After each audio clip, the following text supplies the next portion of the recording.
but we don't have a single research study that's ever demonstrated that using a core reading program produces greater gains than not teaching reading at all.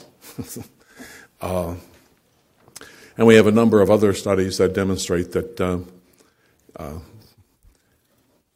contrary to the suggestions offered on the No Child Left Behind Reading First program, that core program should be implemented with fidelity because they were somehow based in scientifically reliable and replicable research.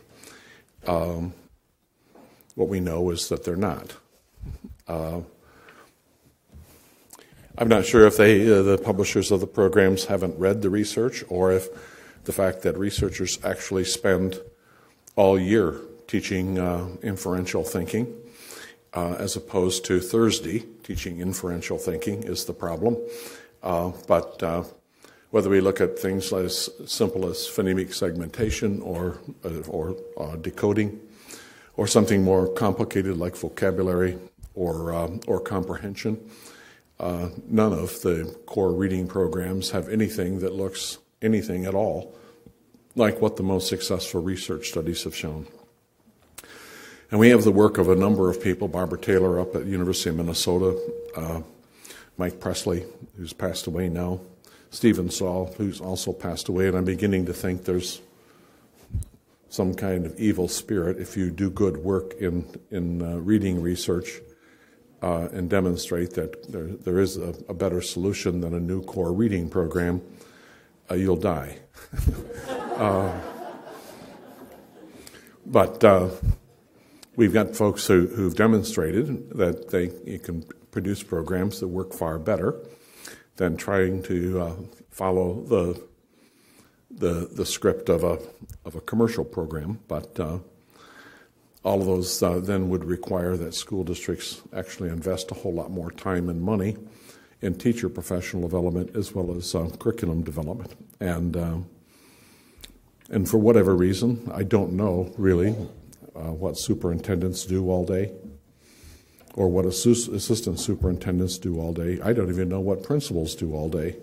And I couldn't find enough to do as a Title I director to fill up my days. So 3 days a week I taught kids, and 2 days a week I did Title I. Well, actually 1 day a week I did Title I administration, and 1 day a week I did observations of reading specialists and Title I aides in the 7 elementary schools that were in the district. So,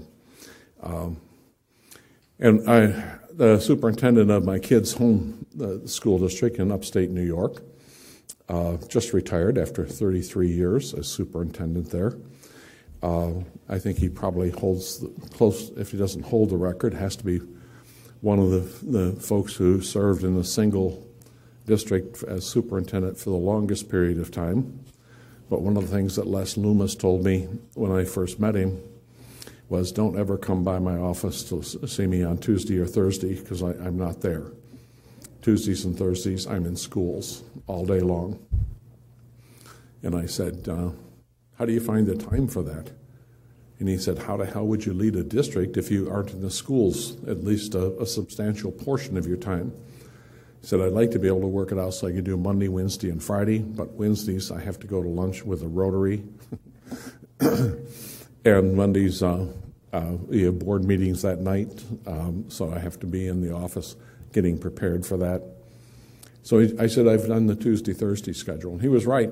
You could find him sitting outside an elementary school at 6:30 in the morning waiting for someone to show up and open the door.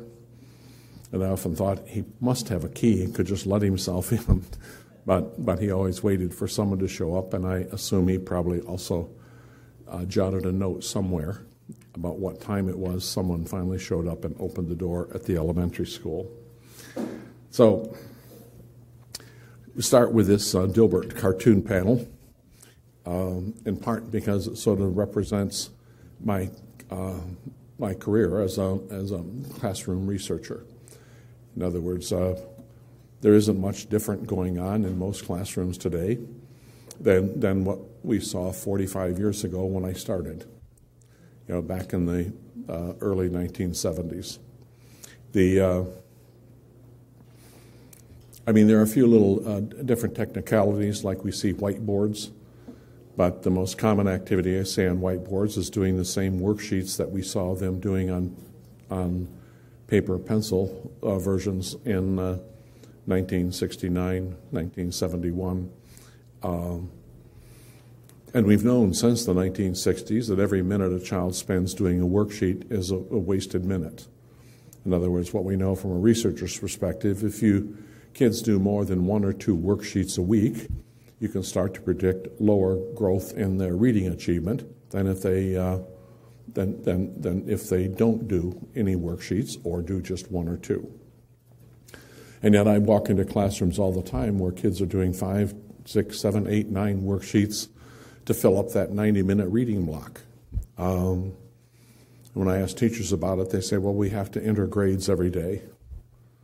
I'm going, so? You have to enter grades every day. Enter grades. Well, we have to have something to grade them on. I said, you're standing here. The kids have been in front of you. You really need a worksheet to give them a grade? So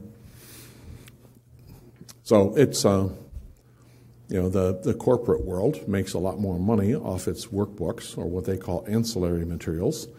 2/3 of the profits of the 6 big publishers come from their ancillary materials, not from selling you the teacher's manual and the student editions, which is an event that happens once every 5 to 7 years in the 19 textbook adoption states, and once every 10 to 20 years in the other 31 states in the country that are what is known as open territory. And until a few years ago, I had never worked in a textbook adoption state. I grew up in Michigan, went to a famous one-room country school, Pioneer Elementary School, through 6th grade, and a famous high school, Cedar Springs High School, which I'm sure you've all heard of, through 12th grade, and then went off to college. And somewhere along the line, I decided I'm never going back to Cedar Springs, except just to visit. So it's been a long and interesting career, but it's still. I still think I could take a couple of the articles that I wrote in the early 1970s and retype them and submit them for publication, and they'd be published again today, because the things I was railing about or arguing about that were going on that no evidence supported in 1971 are still going on today. We can't continue to do what we've been doing for the last century and expect to get any better results. The reason that our reading achievement hasn't changed very much is the quality and the nature of our reading instruction hasn't changed very much. Since the 1930s, America has largely been using commercial core reading programs as the basic framework for defining how reading is going to be taught. And it got a resurgence of push from the federal government during the No Child Left Behind era, which I guess is still with us, because our Congress can't pass any bills that change anything. And so we had states where common use of commercial core curriculum programs was pretty rare, but where it's popped back to once again being the way we do things. Startling readers don't always have to be with us, but they will always be with us until we start providing them with the kind of expert and intensive instruction that some kids need if they're going to achieve on grade level.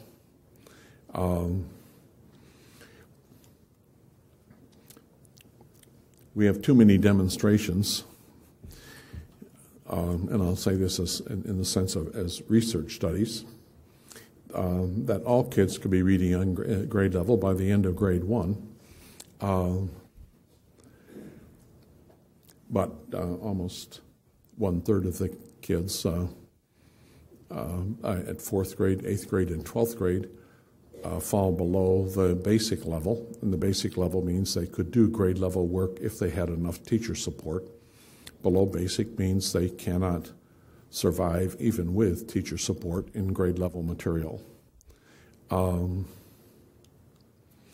This is a chart from the National Assessment of Educational Progress, and the data are old because it's the only time I've ever seen them create this chart. What you have here is on the left are free lunch eligible children, poor kids. On the right are my grandchildren and your children and grandchildren that aren't eligible for free lunch. And if you look at the data, I mean, what it shows most strikingly is if you look at 12th grade data, oops,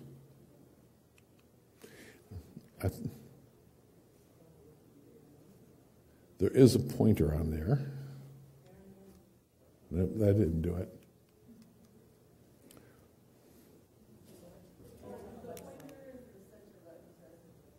Ah.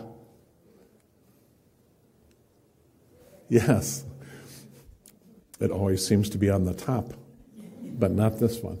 If you look here at 12th grade poor kids scores, they're virtually identical to 8th grade your kids scores.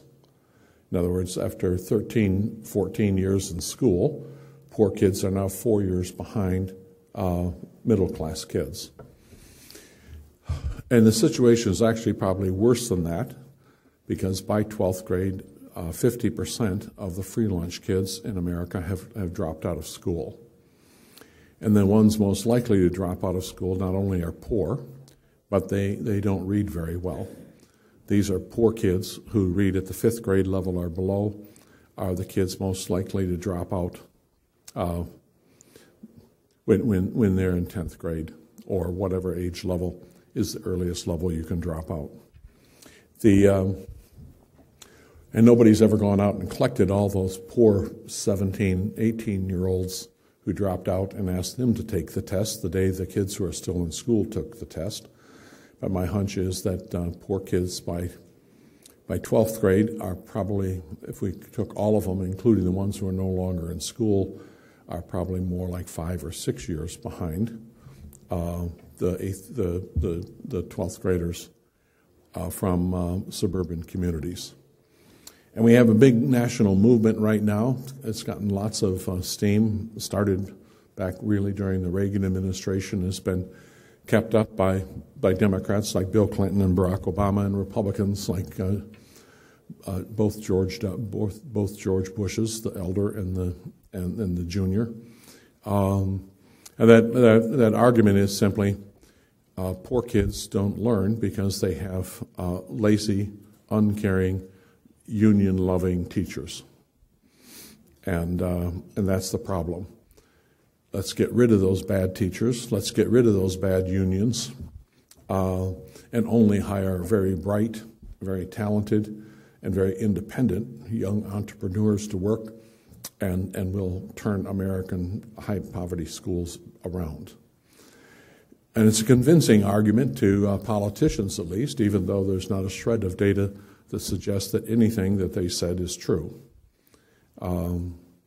What we know, in fact, from 3 large-scale studies, one done in New York City, one in Atlanta, and one in Montgomery County, Maryland, with longitudinal analysis of cohorts of kids from kindergarten all the way through 12th grade, is that the amount that poor kids learned during the school year between September and June is identical to the amount that middle-class kids learned in September till June.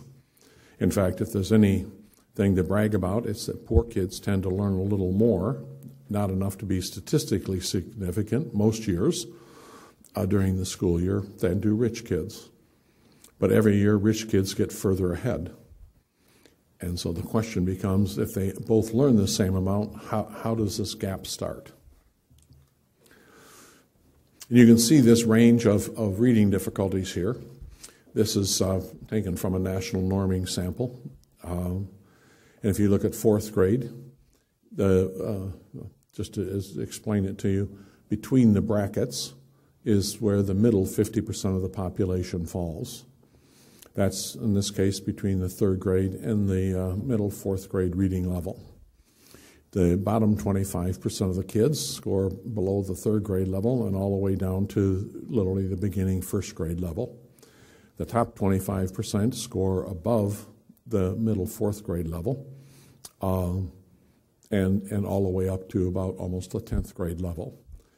The typical 4th grade classroom in this country then contains kids with roughly a 9-year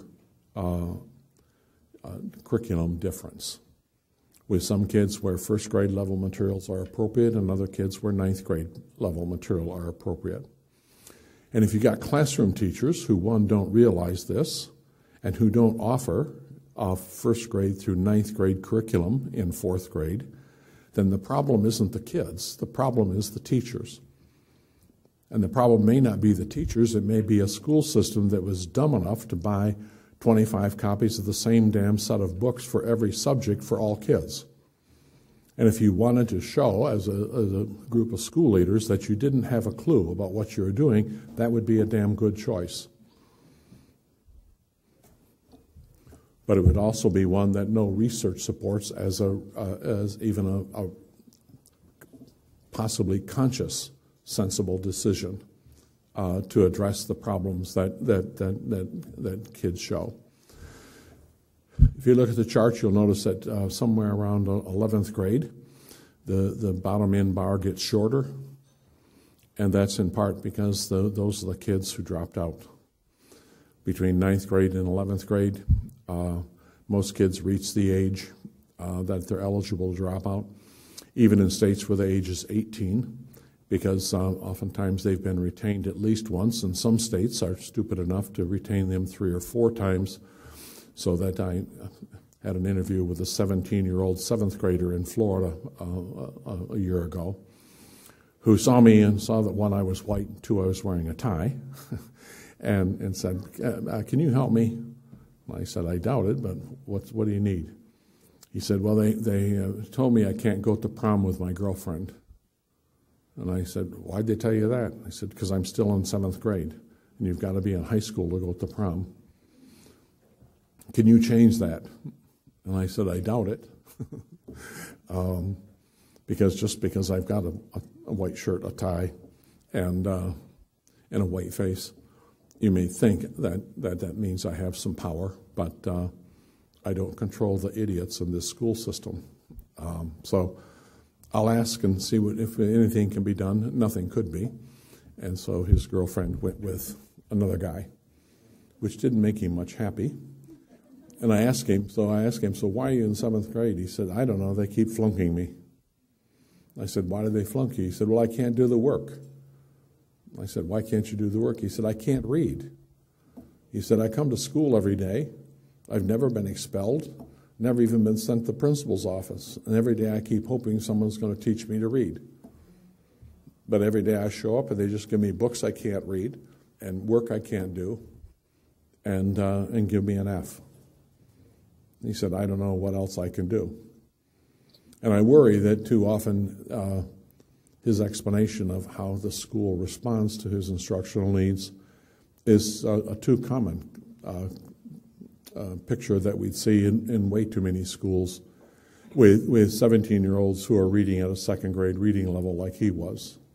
I don't know of many high schools, for instance, that have a plan for a 3-year program starting in 9th grade through 11th grade that provides 2 or 3 periods a day of intensive expert reading instruction so that by the 11th grade that child will be reading on grade level.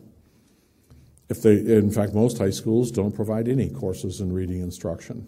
They may provide a course in special education or a special education resource room visit, but all you need to do is to look at the research on what high school special ed teachers say, and teaching kids to read doesn't appear in even any of the top 10 things they think are most important for them to do as part of their job.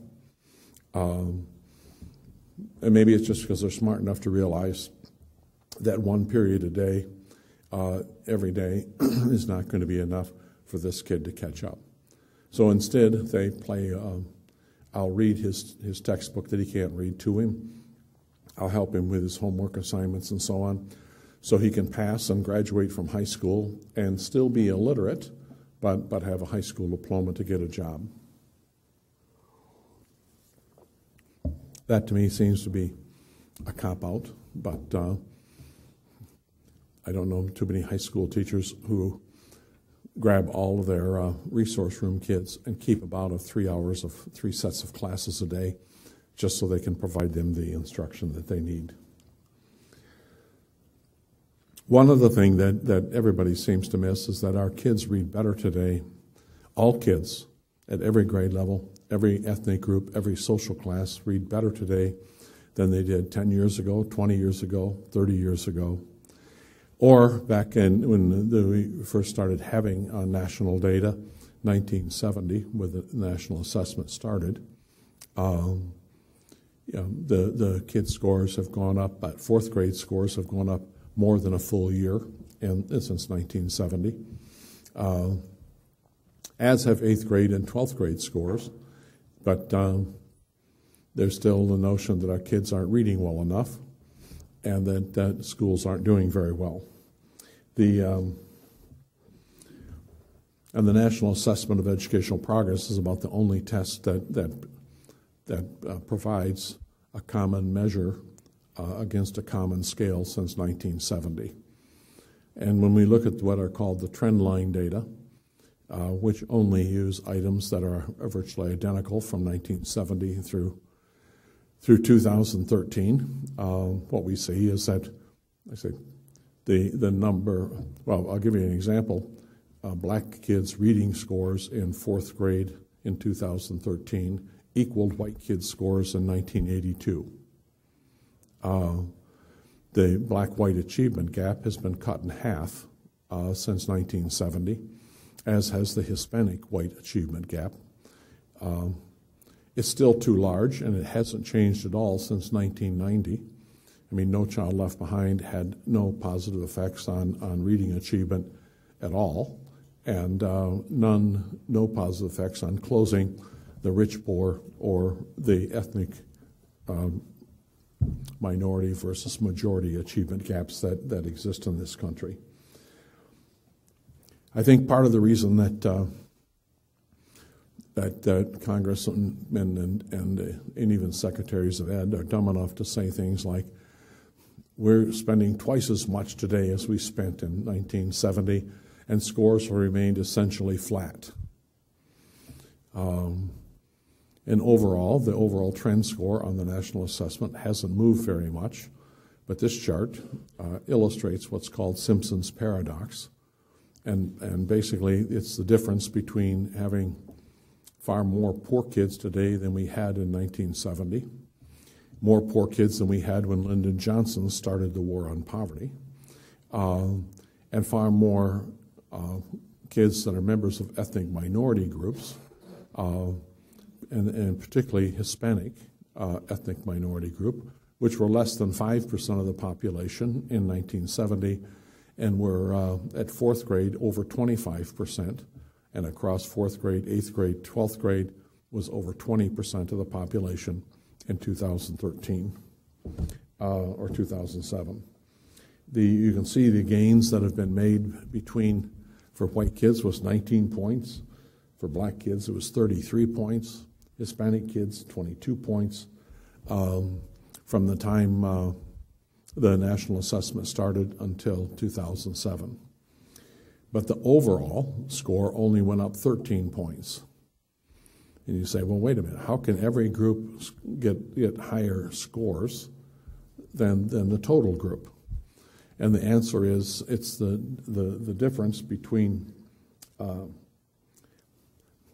having 80% of your kids be white, which is the highest scoring ethnic group, compared to only 60% or less than 60% in 2007. And this year, for the first time, white kids, in terms of school enrollment, are no longer the majority. They're just under 50% of the total school population. But in 1970, they were 80% of the school population. And when you suddenly add in all of the kids whose scores are substantially lower that attend American schools now but were not students, those kids weren't the sorts of students we were testing in 1970, the overall gain is shrunk considerably, even though all the groups have made better than adequate progress. So, no matter how anybody looks at the data, if they actually look beyond the overall trend line for all students, you can't. If there's any good news, it's that American teachers are doing a better job of teaching everybody today than they were in 1970, 1980, 1990. And unfortunately, most of the change in the achievement gap between ethnic minority kids and white kids happened between 1970 and 1990. No change since 1992 in the gap, which had been 54 points in 1970 and was narrowed to 27 points by 1970 and 1990, that 20-year period. But it has shrunk no more. The thing that worries me the most is that the rich-poor achievement gap has actually increased by 50%. In other words, in 1970, we were doing better at teaching poor kids compared to how well we were teaching rich kids than we are today. And today we have more poor kids. And while their achievement is higher than it was in 1970, it's now further behind rich kids than it was in 1970. So I'm not sure how or exactly why American schools have been more successful with black and Hispanic kids, but less successful with poor kids, regardless of their ethnicity or their home language, but we have been. In general, school districts spend almost nothing on preventing reading difficulties or preventing learning disabilities or preventing dyslexia from ever appearing. I think everybody knows when kids begin school, some are already behind the average kid and some are already ahead of the average kid. But what most people don't realize is that 2/3 of all entering kindergartners in 2009, in a national study, 2/3 of all entering kindergartners already knew all the letter names. 1/3 didn't know all the letter names, although some of them knew many of the letter names. And some of them only knew a few letter names that were in their own name. And there are just a handful of kids that didn't know any letter names. And some knew just the uppercase letter names, but others knew the upper and lowercase letter names. And 1/3 of the entering kindergartners already knew the sounds of the majority of the consonant sounds, of what sound does B make or K make or J make and so on. And yet we still have schools that have that 1930s letter of the week curriculum in place. And if you wanted to be sued for educational malpractice, I can't think of any organizational strand that would be perhaps a more powerful one to demonstrate that whoever put it in place doesn't have a clue. We spend hundreds of millions of dollars on special education services, another hundreds of millions of dollars on Title I services, and hundreds of millions of dollars on English as language learner services. And yet all of those programs show very minimal, if any, positive results. Title I shows a growth of a little over a month a year if kids get Title I services. Special education shows an overall loss once kids start getting special ed services.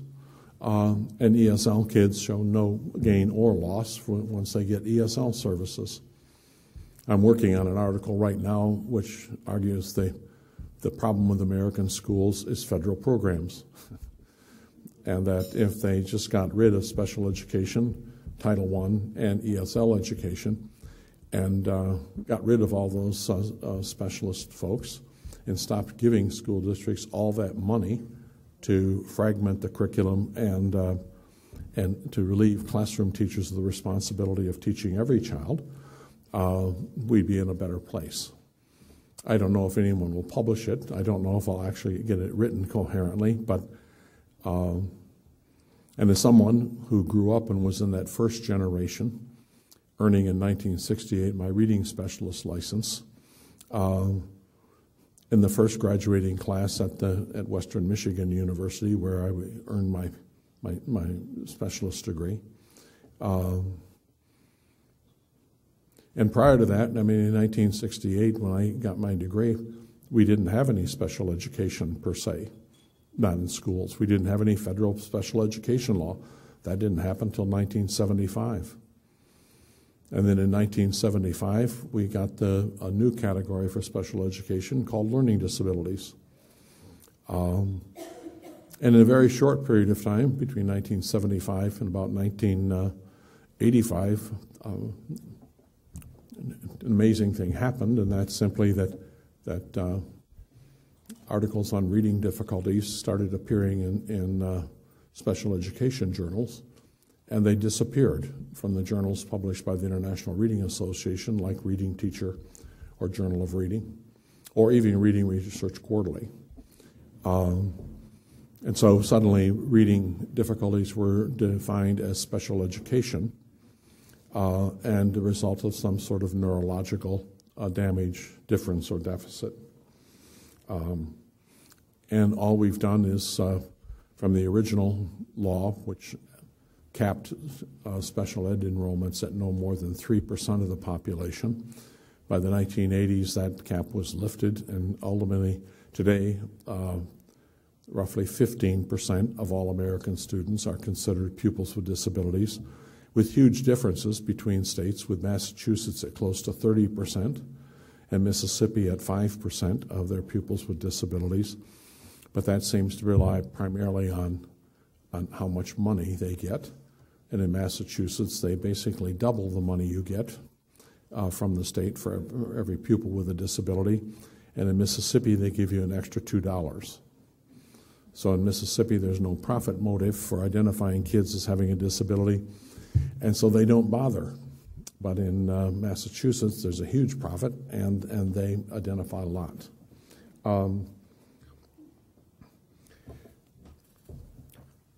But as I said, we spend almost nothing on prevention programs, as opposed to waiting until the kid is far enough behind to meet the discrepancy definition of a learning disability, which often means that it won't be till second, third, or fourth grade that the kid is ultimately identified.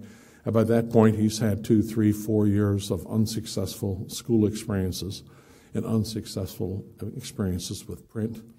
And now we put him in a program where he'll get more unsuccessful experiences with print. We spend a ton of money.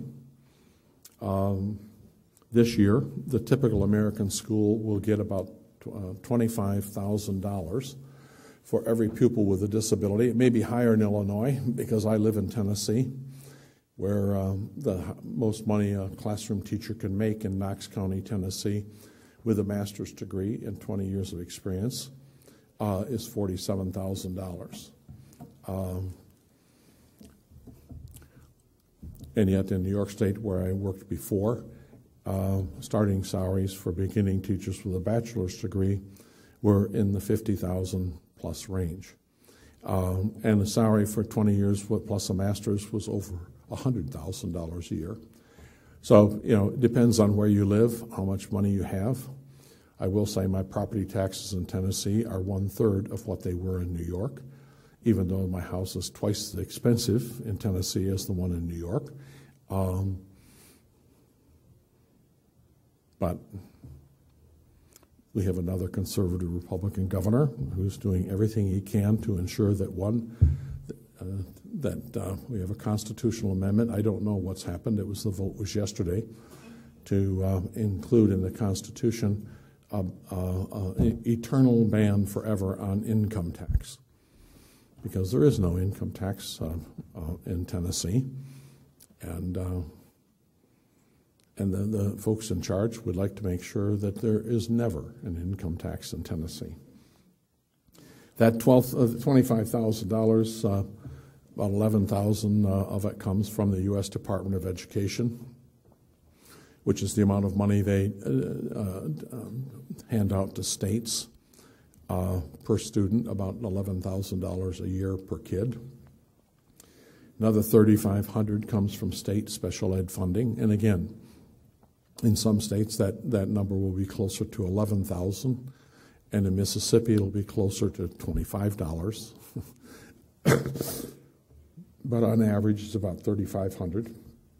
And then there's the money that the state and local tax dollars are allocated to pay for the general education of that child. Because once a child is classified as special ed, it doesn't mean that the district no longer gets the money that for every child that the per pupil costs are. So, but you add all that up, and like I say, suddenly you have 25, and in some states closer to 35,000, and in other states something that's closer to 10,000. But it's not that we don't have enough money, but we don't have systems that provide intensive expert instructional support, even with all that money. So my argument is it's not about a lack of money. It may be about a belief system that suggests everybody can't be reading on grade level, what I call the cult of the normal curve. And everybody in this room remembers learning about the normal curve and it's what psychologists use to decide whether your achievement is low enough that you must have a learning disability, or whether your IQ is low enough that you could be considered to have an intellectual limitation, and so on. The problem with the normal curve is it works well as long as there's no interference, and education is interference. If we took kids and wanted to measure their reading achievement and none of them went to school, and it was illegal for parents to help and kids would have to invent reading by themselves, then you could expect a normal curve distribution. But once you start teaching kids, then you start to screw up the distribution. And the way the test publishers have handled that is they just keep moving the 50th percentile. As everybody reads better, the 50th percentile goes up. And you get a new norming booklet, and often that norming will show you using last year's scores or percentile ranks. Your kids who scored this year at the 38th percentile last year would have been at the 49th percentile. And my whole life, test scores have been going up, and test publishers have been renorming their tests. And what was a 7th grade reading level when I started is now a 5th grade reading level. And what was a 5th grade reading level when I was a 5th grade teacher is now a 3rd grade reading level. And if the Common Core plan actually gets widely adopted and put in place, then what is 5th grade level now, which used to be 7th grade level, will be 3rd grade level once the Common Core is put in place. So what we will have seen is that while it looks like we still call it 3rd grade level, the difficulty of the material is what used to be 7th grade level.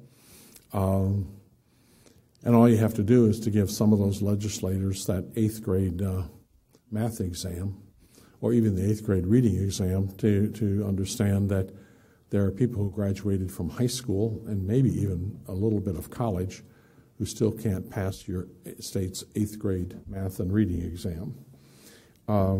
That's what I call the cult of the normal curve, that it's so deeply embedded in educators that we just tend to think 50% of the people have to be below normal. And if, like I said, if you look at something like height, which is pretty much unaffected by most things that parents do other than feed their child, but if you don't feed your child, he'll not only be short, he'll be dead.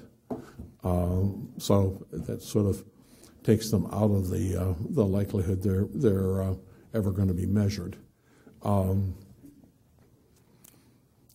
And the whole notion of the normal curve and of a normal data pool started with agricultural sciences.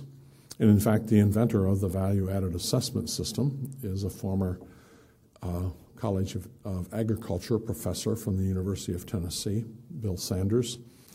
And he used an algorithm he developed for looking at crop yields, primarily corn and alfalfa crop yields, and just tinkered with it a little bit and turned it into a system that he sold to the state of Tennessee to measure how well schools were doing. Until the race to the top, which Tennessee unfortunately won, it was illegal to disaggregate the data below the school and grade level. You could take data from a sixth grade class or sixth grade classes, but you could only look at the total set of data. You couldn't look at the separate sub-scores of kids taught by a particular sixth grade teacher. With Race to the Top, that changed. And the reason it was put in place is the data are too unreliable to measure individual teachers. There are too few kids. If you have 4 or 5 or more sixth grade teachers, you have a large enough data pool that they argue that there's a lot of error, but there are just as many kids whose scores are too low as there are kids whose scores are too high. And so you put it all together and look at it as a number. It's now a reliable number.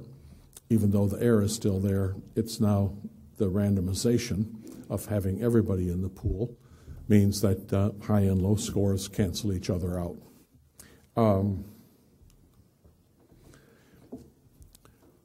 We basically choose to ignore the instructional needs of some kids. And we've invented a whole language that's pretty education dependent.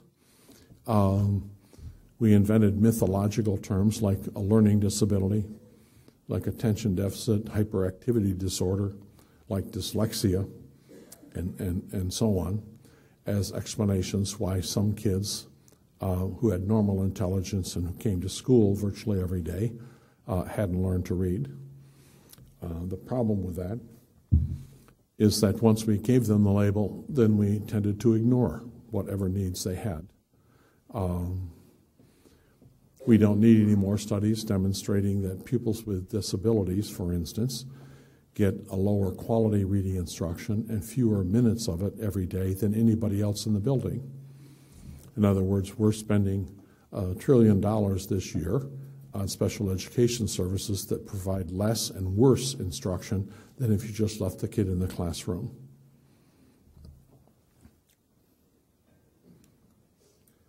This quote comes from an article by 2 senior NICHD researchers that have worked for the last 40 years for the Dyslexia and Learning Disability Division. That's the division that used to be headed by Reed Lyon, who left just ahead of the release of the Inspector General's report that recommended criminal prosecution for a number of folks in the Reading First program. And he went to work for one of the programs, the developer, Randy Best, the developer of Voyager, one of the programs that was targeted as primarily criminal activity by the Inspector General. But nonetheless, the Bush Justice Department never indicted anyone, and Reed Lyon is now is a full professor at Texas A&M, and we'll see, maybe he'll be making a comeback one of these days. But this chapter was written in a book on what the research says, and the chapter was on developmental dyslexia. And the point that Villatino and Fletcher make is powerful. It convinced the International Dyslexia Association to rewrite the definition of dyslexia being the inability to learn to read to learning to read only with great difficulty. But their point is simple, and that's that there's now considerable evidence from recent intervention studies that reading difficulties in most beginning readers may not be caused by biologically based cognitive deficits intrinsic to the child, but may in fact be related to the opportunities provided for children learning to read. In other words, what their argument is that most kids who we ultimately label as dyslexic or LD or attention deficit disordered can be identified basically on the first or second day of kindergarten. But in most cases, we don't do any sort of intensive expert intervention or even try until second, third, or fourth grade after the child has had multiple experiences with failing in school and has developed a negative mindset towards schooling and towards reading and writing. This has sort of shaken up a bunch of people because what Villatino has said in other papers is that if you want to have a label for learning disabled, call them teacher disabled, which is a more accurate term. That there are in fact kids who read very poorly because they were taught very poorly by their classroom teachers, or by their special ed teachers, or by the paraprofessionals that the district was dumb enough to hire to try to solve their reading problem. But he says better labels would be, there's three kinds of kids. They're the kids who are easy to teach to read, kids who are hard to teach to read, and the kids who are very hard to teach to read. And he said, the easy to teach kids don't need any extra help, and almost anybody in the classroom will be successful with them. The harder to teach are the kids who need high quality instruction, and only, if Bob Pianto's work is right, and I think it probably is, only about 20% of primary grade teachers fall in the category of that the research suggests they can teach anyone to read. Of course, there's another 20% that can't teach anyone to read, not even the easy-to-teach kids. And then there's the big middle, which is the other three teachers who can teach my grandchildren to read and your children to read, but can't teach the kids who really need lots of high-quality, intensive, expert instruction. But even that, we've got pretty good evidence that professional development, if districts provide it, can raise the expertise level of the three middle teachers and most of the teachers on the bottom end to the point where virtually every kid is learning to read without any additional special help. In other words, my argument is that that generally schools ignore the instructional needs that struggling readers show them, simply because I can't find a single study of a school system's naturally occurring operation that suggests that struggling readers are getting more reading instruction than anybody else and that they're getting a higher quality reading instruction.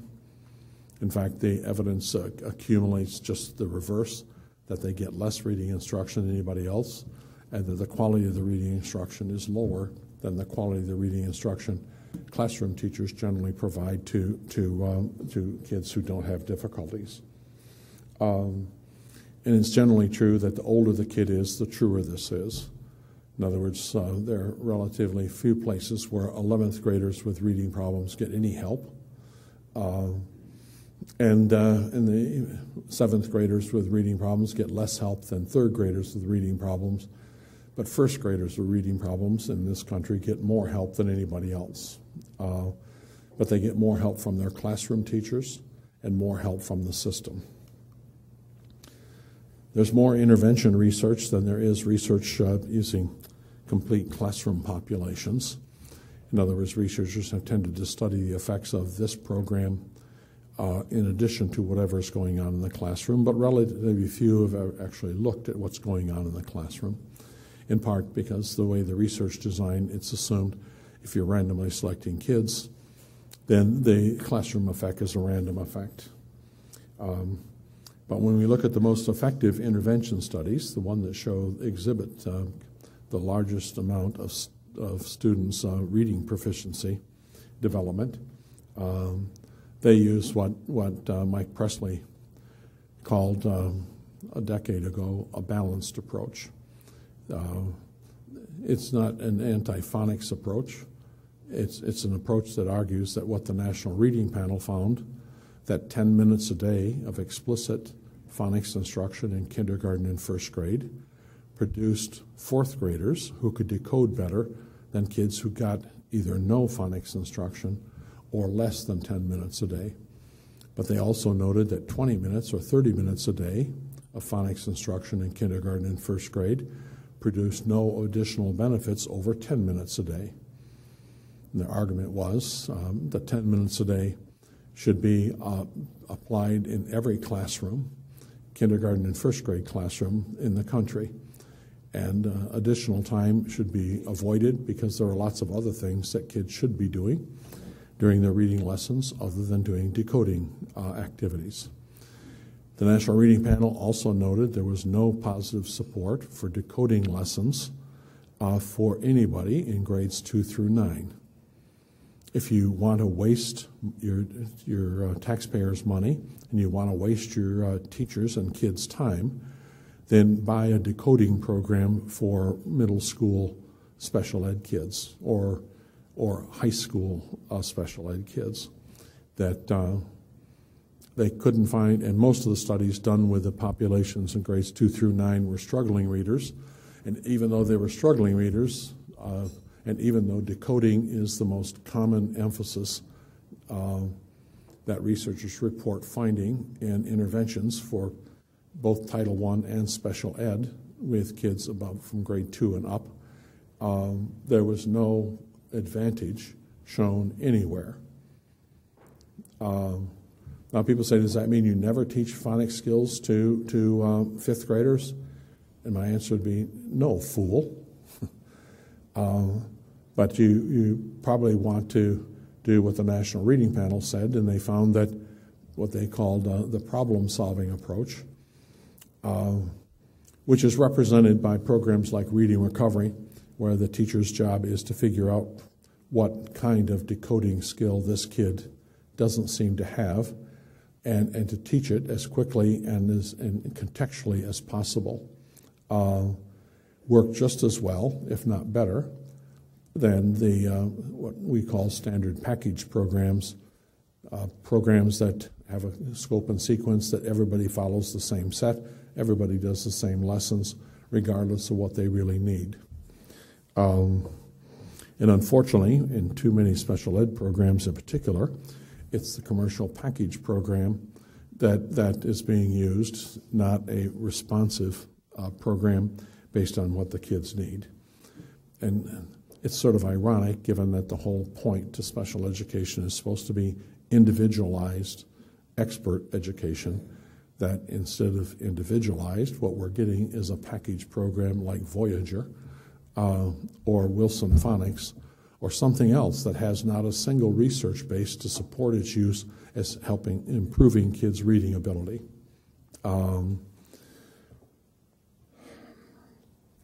By balanced, I simply mean that the kids spent at least 2/3 of each of their intervention periods either reading or rereading material that they'd read before.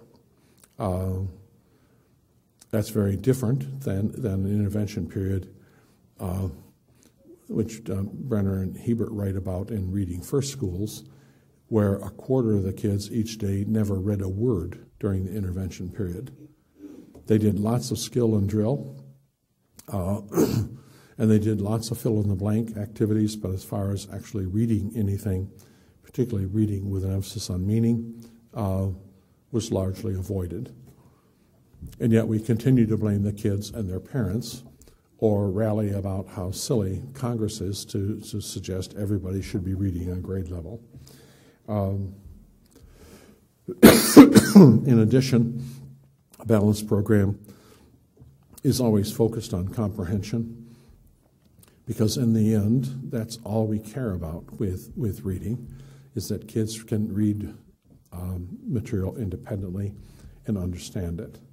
Now, that doesn't mean that phonemic segmentation doesn't have any role to play, or that vocabulary doesn't, but rather that if you're trying to teach kids to read with understanding, then you need to focus on trying to read with understanding and forget all of the other minor details, except when it perhaps jumps up as a major reason why this kid isn't comprehending what he's reading right here. However, as I said, this description of what balanced reading instruction looks like doesn't describe the reading instruction that's being offered in intervention programs of any type in this country. Most school-based intervention programs are focused on decoding, and most never bring the kids who participate to grade level. And we again use that to say, see, I told you it wouldn't matter. And my answer is, well, if you're dumb enough to just teach decoding and expect that the kids are going to be better readers, I'm sorry, but you're the problem. It's not the kids. If we look at these three intervention studies in particular, your congressman knows all three of these. If you don't know or never heard of them, that's because Reed Lyon hasn't come and talked to you. But Lyon did multiple presentations. He was a fan of the conservative Republican group in Congress, and used his status as the division chief to go and testify that we can teach every child to read, and the fact that schools aren't means that they aren't paying any attention to the research, and they aren't doing any of the things that they should know how to do. The Matheson-Fletcher study was a 1 to 3 tutoring intervention with kids in 4 school districts in Texas. All the kids who entered kindergarten at risk were screened again in first grade, and everybody at risk in first grade participated in a 1 to 3 intervention program. There were 2 different intervention programs, one that taught decoding the way SRA reading mastery teaches it, and a second one that taught decoding the way reading recovery teaches it. So you had a scripted preset program for one group of kids and a responsive tailored program for the other group of kids. The teachers were either special ed teachers or reading specialists that participated in the study, and they were allowed to choose which curriculum framework they used. And in both cases, they did about 10 minutes a day of decoding instruction and then 20 minutes a day of reading. But the kids in the direct decoding program were more likely to be reading decodable text, and the kids in the responsive instruction were more likely to be reading predictable text. This study won the International Reading Association's Albert J. Harris Award for given annually to the single study that the committee feels has made the greatest contribution to understanding reading and learning disabilities. And I think they won it as much because of their discussion as their results, because they point out that all the debate in this country is about what's the best way to teach decoding. And one group has been arguing we need synthetic phonics, we need letter-by-letter decoding, etc. And we need a lot of it. And the other group has been arguing that doesn't make any sense. Teachers should teach decoding based upon what kids need to read what they're trying to read and what they know and don't know. And their argument was both groups of kids scored identically on a whole battery of tests. An ability to decode words in isolation, the ability to read with comprehension, the ability to read with fluency, and so on. But they said the interesting thing is that without their study, none of these first graders in any of these 4 Texas school districts, none of them would have gotten any expert intensive reading instruction.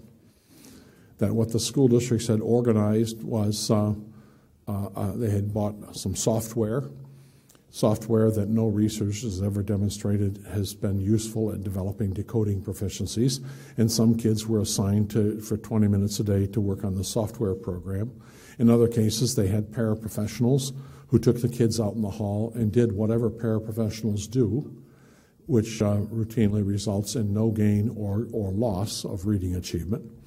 At least that's the record that led Congress, or the U.S. Department of Education, I'm sorry, to recommend to Congress that they eliminate, in 2004, all federal funding for paraprofessionals in Title I, Special Ed, and ESL, eliminate all aid for paraprofessionals who are going to be working in instructional roles. If paraprofessionals were going to be copying material on the copying machine, if they were going to be lining kids up and taking them to the resource room, if they were going to be translating for the child who spoke little, if any, English, what the teacher was saying, those were all fine. But people who were supposed to be teaching kids to read would be banned. Both the NEA and the AFT, the two large teacher unions, opposed this, as did the Council for Exceptional Children, the Learning Disabilities Association, the International Dyslexia Association, and so on. And ultimately, over congressional objections, the U.S. Department of Education removed that. But their argument was simply, we don't need any more evidence. We've got lots of evidence that paraprofessionals are not good for children. And they should not be used. I mean, the federal guidelines for paraprofessionals is they have to work under the direct supervision of a certified teacher, which means that a teacher has to be able to hear and see everything that they're doing. And it means that that certified teacher has laid out the lesson plan for that kid that the paraprofessional will follow. And any other use of a paraprofessional, like having them work in the back of the room while the teacher's working in the front, or having them work in the hall, or having them work down the hall in another room where there is no certified teacher, is illegal. And someday Congress will probably pass some money to start enforcing that law. I don't know. But their point was simply that what our study demonstrates is that virtually all kids who are having trouble in first grade could be reading on grade level if school districts just gave them 30 minutes a day of small group reading instruction, period. 98% of the kids were reading on grade level by the end of the year. Most kids, the majority of kids in the study, the largest percentage were out after 12 weeks or less of 1 to 3 tutoring. Most of them were out after 1 semester of 1 to 3 tutoring. A few stayed on for another 10 or 12 weeks, and a very small percentage required tutoring for the full year to actually get to the normal achievement range. Villatino and Scanlon started all of this with their classic study, which Villatino has written about in the Journal of Reading Recovery in a tribute to Mari Clay, who was a visiting professor at the University at Albany, and who, as a former school psychologist like Villatino, took an office at the Reading Center, and the Reading Center and the school psych center were on opposite sides of the hall but shared the same space, with the school psych interns using the center during the day to test kids primarily. And after school, the Reading Center ran it as a reading center to a clinical reading facility where all graduate students earning reading specialist license had to spend at least a semester and demonstrate they could teach kids to read. And Villatino sort of lays out his first discussion with Mari Clay, who came to his office and said, "So tell me about what you're doing." And he said, "I went on and on about 40 years worth of research and how we were testing all these different assessments, trying to figure out what was the perfect set of tools to identify kids at 4 and 5 years old who were going to have difficulty later in school." And I pointed out all the difficulties we had trying to figure out which assessments actually worked for the long term and didn't seem to be affected by which teacher the kid got and so on. And he said after I'd gone on for about an hour, I finally said to her, "Do you have any questions?" And she said, "Yes.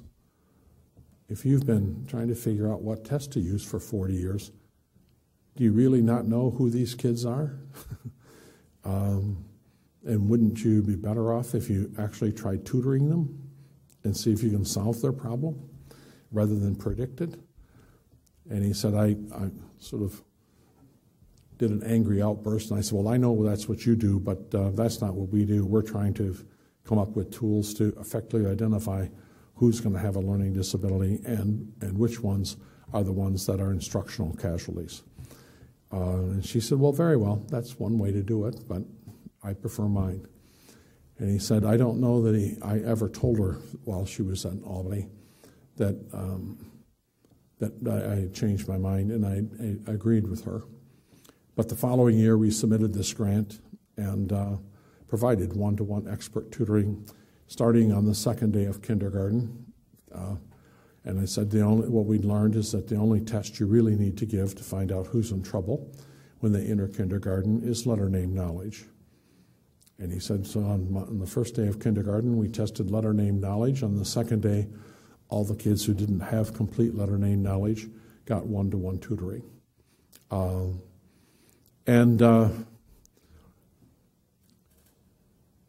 Many of the kids, he said, our goal was simply not to just develop letter name knowledge, but then start developing phonological awareness, the ability to phonologically segment words into beginning sounds and ending sounds and so on, and the ability to start to write and do invented spelling and so on. By the end of kindergarten, half the kids we started with were doing so well, we released them and said they're ready for first grade. But the other half we continued to work with in first grade because they were still having some difficulty. But after 12 weeks of one-to-one intervention in first grade, over half the kids who we continued on had already been released because they were now performing on the same level as other kids in their classroom. And by 20 weeks, over 80% of the kids that we'd started with were gone. And only, he said only 3 or 4 kids out of the several hundred we began with we were still working with on the last day of school. But we were there at 98%. He argues that they continued working with that handful of kids, it was 5 or 6, that weren't reading on grade level. And by the middle of second grade, all of them were reading on grade level. They did a follow-up study and noted that in 6th grade, 85% of the kids who were caught up in their intervention study were still reading on grade level with no additional expert or intensive support. And he said that the 15% who weren't were probably kids that if they'd had better 2nd, 3rd, 4th, 5th grade teachers would have been still reading on grade level. But there were kids they could also be kids that might have needed just a little different approach than their teacher was using, or a little added approach beyond what their teacher was using. The Phillips and Smith study is a New Zealand study, and they asked the same question. They got me banned from the Reading Recovery Conference from a decade. And my question was, who was the idiot that came up with the idea that if after a semester the kid hasn't reached level 18 or whatever it was, you'd set as your exit level, that if after one semester or 20 weeks he hasn't reached it, then dump him and give him to special ed and move on to the next kid. And I pointed out that wasn't a model that worked that way with reading recovery in New Zealand. And it seemed to me that it was as much an attempt to reduce the cost, at least for the hardest to teach kids, by simply terminating a successful treatment. My argument for the success was simply that the amount of growth that the kids who weren't released or weren't recovered after 20 weeks had made was equal to the amount of growth the kids who were released. But the kids who weren't released started with their concepts of print survey at a 0 score, not at an 8 or 10 score as the kids who were being released.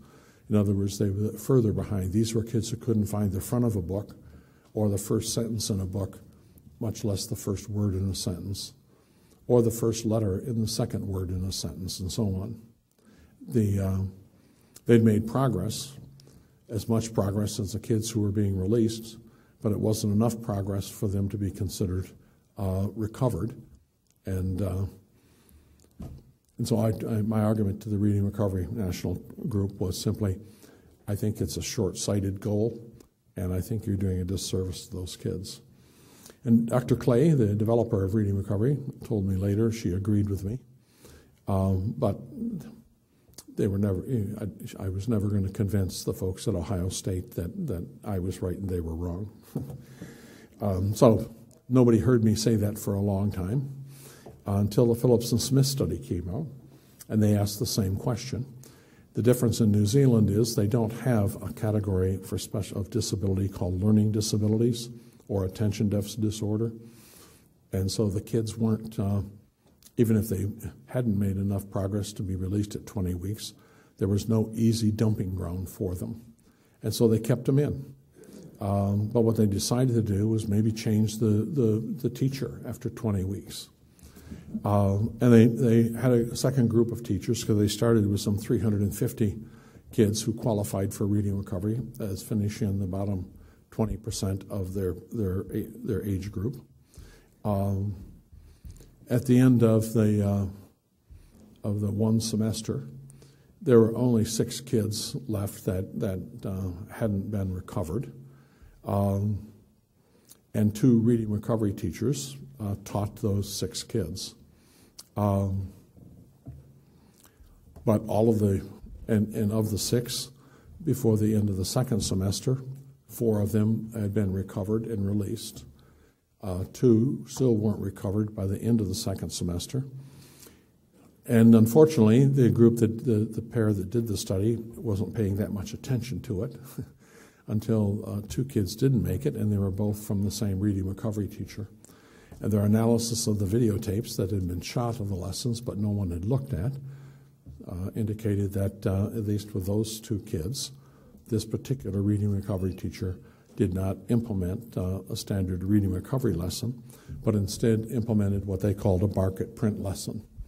And a bark-it print lesson is more concerned about making sure the kid produces accurate reading rather than that the kid is demonstrating a sort of reflective and self-monitoring form of reading, where they're catching their own errors and correcting them before the teacher cues them. And their point was simply maybe we need to implement new procedures with reading recovery to actually examine the quality of the instruction for any child who's not making at least one level of reading recovery growth per week. Maybe it's the teacher, not the kids. And I happen to agree with that. It could be the teacher. And because there are some kids that I can't teach, just because I want to hit them rather than teach them, I'm a firm believer, and I always have been, that everybody should have the option of saying he'll be better off with someone else. Because if I feel that way, I can tell you it's probably true. And I learned to stop hitting kids by hitting myself instead, but just smacking my thigh was often enough to scare the hell out of the child I was working with. But these 3 studies were the intervention studies that Reed Lyon focused on in his presentations to Congress. And it was with that Congress passed No Child Left Behind and established the Adequate Yearly Progress Rules.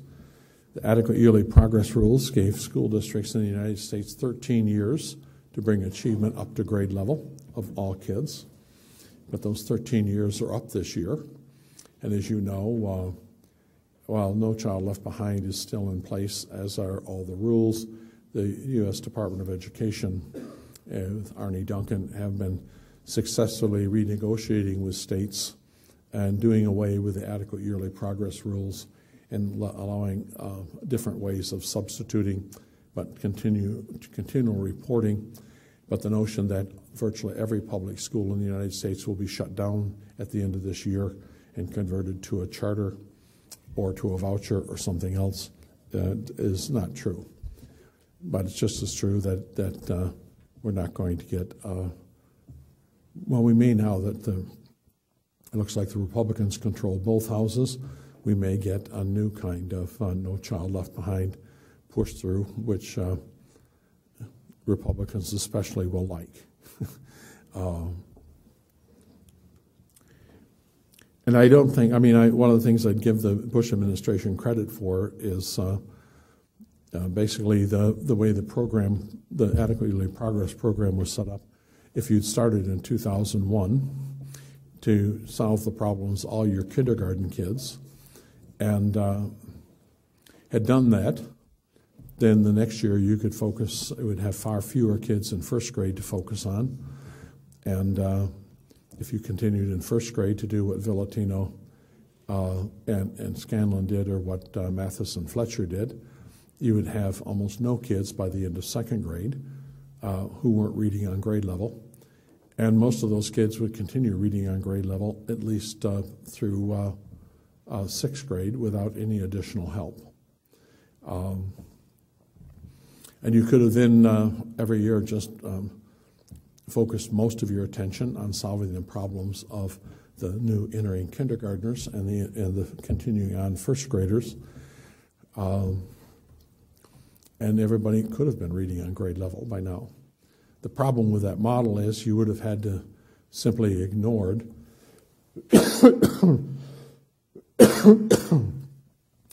most of the kids who are having difficulty in grades 3 through 12 and use the money that was being spent for special education and Title I and ESL services in those grades to actually fund the kindergarten first grade intervention. And nobody did that. So we're ending up in 2014 with the same proportion of kids falling below the basic level as we had in 2001. What we know about Reading First is that Reading First added about 20 minutes a day of reading instruction to reading lessons, but it had no positive effect on reading achievement. In other words, high-poverty schools that got Reading First funds when compared to high-poverty schools without Reading First funds, neither group, there was no difference in the test scores between the two groups, except nonsense syllable identification. In first grade, the kids in Reading First schools could do that faster and more accurately.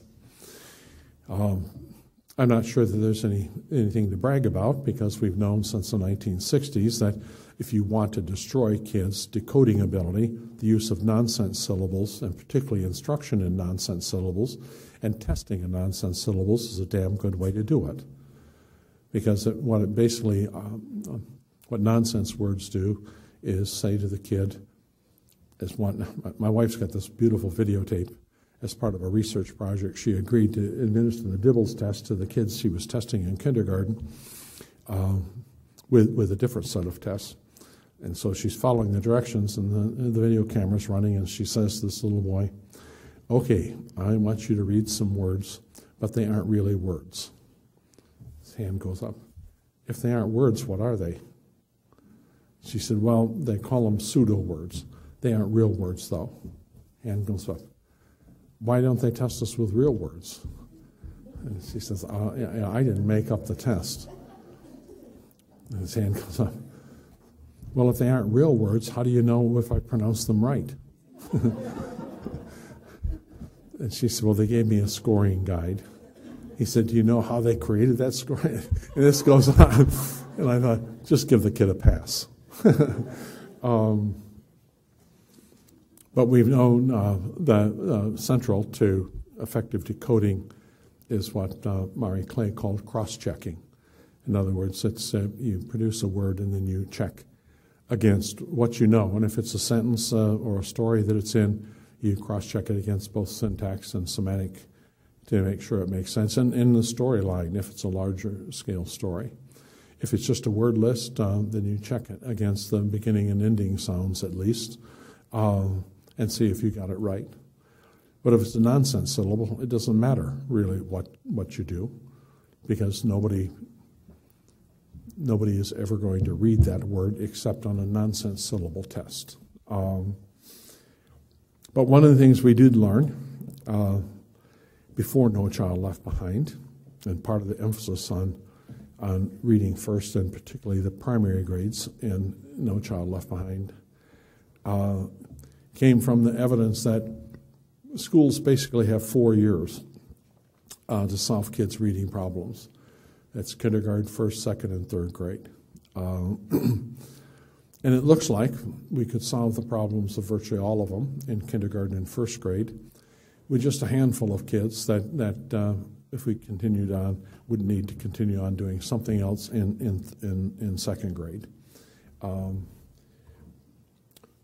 But since most kindergartners start already knowing all the letters of the alphabet, that's the first thing, and since letter name knowledge is central to learning to read, that's the first thing kindergarten teachers need to know. Which kids already know them and which kids don't. And my argument is that there are only 26 letters, and every kindergarten teacher should have every kindergarten child knowing every letter name by Halloween at the latest.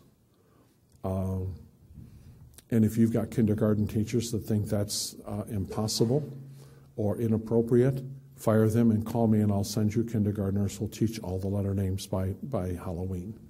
It's not particularly hard to do, particularly if you give kids not only a little instruction, but give them pencil and paper on the second day of kindergarten and ask them to start writing. Because the only way that letters and their formation and their names become useful is with writing. Without writing, it seems like learning the table of chemical elements. At one point in my life, because I was taking chemistry, I had to learn that, and I did. But another point in my life, I had to learn all the countries in Africa. I did that and got 100% on the test. And probably if I did just a little bit of thinking, I could remember the little ditty that I created, which started with Egypt and worked its way around like this, finally to Nigeria, right in the middle. And the problem is that half those countries have different names, and half of them have been reorganized or divided into 2 or 3 different nations now. The goal at the end of kindergarten is every child is ready for first grade, ready to read, already doing at least some basic reading, knows the letters and sounds, knows how to use letters and sound knowledge to at least cross-check, if not actually produce the word's pronunciation. As I pointed out earlier, Villatino's follow-up research indicates about 85% of those kids who are at risk in kindergarten, but were brought up to level by the end of first grade. We're still reading on grade level in sixth grade if they continue to get effective classroom instruction. The other 15% either need more consistent and more powerful classroom instruction, or they need better expert support from outside the classroom. As the quality and the quantity of instruction, in reading instruction in the classroom becomes a new federal focus, the expectation is that far fewer children will be reading below grade level. I don't know how many other ways we can say this, or we need to write it, but it seems clear that there's a consensus in Washington, a bipartisan consensus, that virtually every child should be reading on grade level, and we need to get to work at that. If we do that and are successful at solving the problems of seventh graders who read at the fourth grade level, or ninth graders or 10th graders who read at the fifth grade level, if we get those kids all up to grade level, it'll make teaching easier for middle school and high school teachers. And that seems to be the plan for the Common Core: solve those problems in third, fourth, and fifth grade, and make middle school and high school teaching a lot easier than it is today. In addition, you have to understand that all definitions of children with learning disabilities exclude any child from consideration if their learning problems are, quote, primarily a product of inadequate instruction, unquote. Of all the different assumptions in the concept of learning disabilities, this one is the least examined, but perhaps the most important. This was Reid Lyon and his colleagues writing in a white paper that served as the basis for the RTI legislation, and pointing out simply that the studies that began with Villatino and Scanlon's study published in 1996, and continuing on with the Matheson-Fletcher and then the Foreman and Fletcher studies since then have demonstrated that providing kindergarten and first grade children with extensive access to expert and intensive instruction means there are no kids with reading problems anymore. But until we start doing that, we're going to have kids with reading problems. In other words, the argument made by Lyon and his colleagues was that teachers who are inexpert or uncaring allow some children, and especially poor children, to become LD.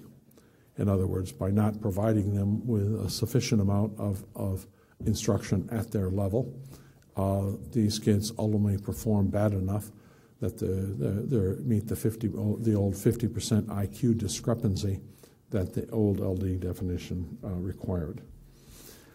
Basically, what Lyon was telling Congress and what he was telling us is that the LD problem is primarily us. It's primarily teachers and administrators who create the conditions that allow LD kids to exist in schools. In other words, we decide which kid has a learning disability, or as Peter Johnston has recently written, teachers who do not understand the children they are teaching are more likely to decide that a child is learning disabled. And if you want to see the data that supports this, it's pretty powerful. It comes from a classroom and special ed and reading specialists in 2 states in a study that Pete Johnston and Pete Offlebach and I did, in which we simply asked people. We identified one struggling reader they were working with, and we said to the classroom teachers and to the special ed teachers and the reading specialists and all of them on an internet survey, tell us about Jose Noguera as a boy, as a reader, as your student.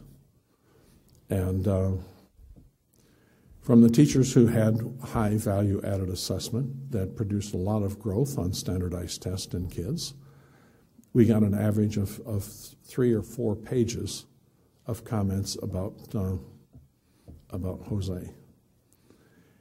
From the teachers from way too many, in fact the majority of the classroom teachers, and from way too many reading specialists or LD specialists who didn't produce much growth, we got 3 or 4 sentences. And those 3 or 4 sentences didn't tell us anything much about Jose. It simply pointed out that Jose's mother was a drug addict, that she had had Jose when she was only 16 years old, that she'd had 3 other children, probably fathered by 3 different men or whatever. And Jose was just lucky to be alive. In other words, the reasons that Jose wasn't reading on grade level, according to these teachers, were Jose and his mother. And there was nothing the teacher could be expected to do.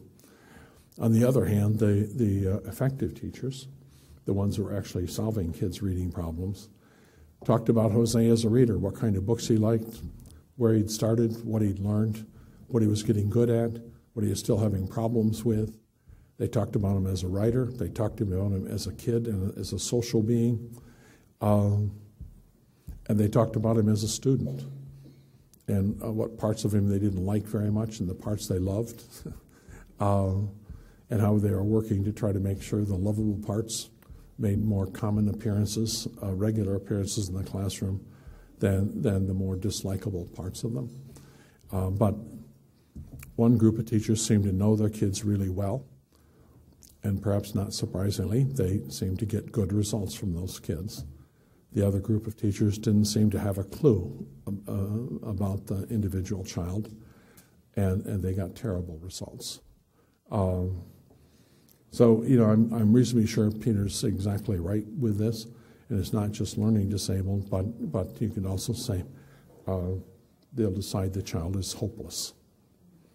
In other words, he's got bad home, bad neighborhood, bad parents, bad attitude, not very smart, mouthy. How can you expect this kid to ever learn anything? Now, another teacher sees him and doesn't talk about any of that except the mouthy part. That's the part she hates that she's working on. But notes how he started out unwilling to even try anything. That he hated to read. He wasn't ever going to learn to read. He was going to be like his dad, who was in prison, and make a good living selling drugs. But he went from that to a kid who suddenly had more common value system, and a kid whose reading was not just about kids who had parents who were drug addicts or drug dealers, but often tough stories about kids who had tough lives much like his. Since 2004, a decade ago, we've had this big push for response to intervention. I prefer to call it response to instruction than response to intervention, but it would still be RTI. But what we have to remember with any RTI program is that whatever your RTI program is designed to do, it has to be designed to double, triple, or quadruple the rate of learning to read that the child is currently exhibiting.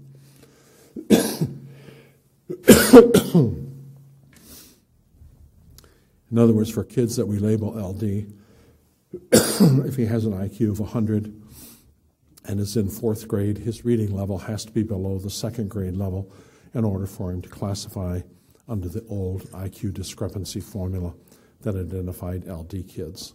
He has to be more than 2 years behind. And that's simply because 100 IQ suggests he should be reading at the fourth grade level, and it has to be more than a 50% discrepancy. That's why it has to be more than, he has to be below the second grade level, a high first grade reading level, and he qualifies.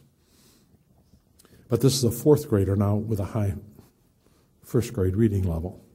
If you're actually going to try to catch this kid up, whether it's in a traditional special ed intervention program, or we're going to try to catch him up without make up that 2 years difference, then you have to ask yourself, over how much time? And the answer is how much time depends on how effective the instruction is, but there is no instruction that's going to take him from a 1.8 reading level to a 4.8 reading level in 10 weeks. There are some programs that will move him from a 1.8 to a 3.8 reading level in a semester. And there's some that'll take a year to do that. And part of that will depend on the quality of classroom instruction, plus the quality and the coherence of the intervention program. But we probably need to lay out at least 2 years of thinking about what kind of an instructional model we're going to have in place for the next 2 years minimum to try to close this 2-year achievement gap. And if we double his rate of learning to read, he'll go from a half year per year to a full year per year. But what that'll mean is that in 2 years, he'll still be 2 years behind. If we don't do it in 2 years more, he'll be 3 years behind. But if we do it and double his rate, if we triple his rate from a half year to a year and a half per year, then at the end of 2 more years, we'll have caught him up. And if we quadruple it, So he goes from a half year's growth per year to 2 years growth per year. We could actually catch him up in a year. But it's pretty unlikely that there are many kids out there or many teachers out there or many schools out there that can provide the sort of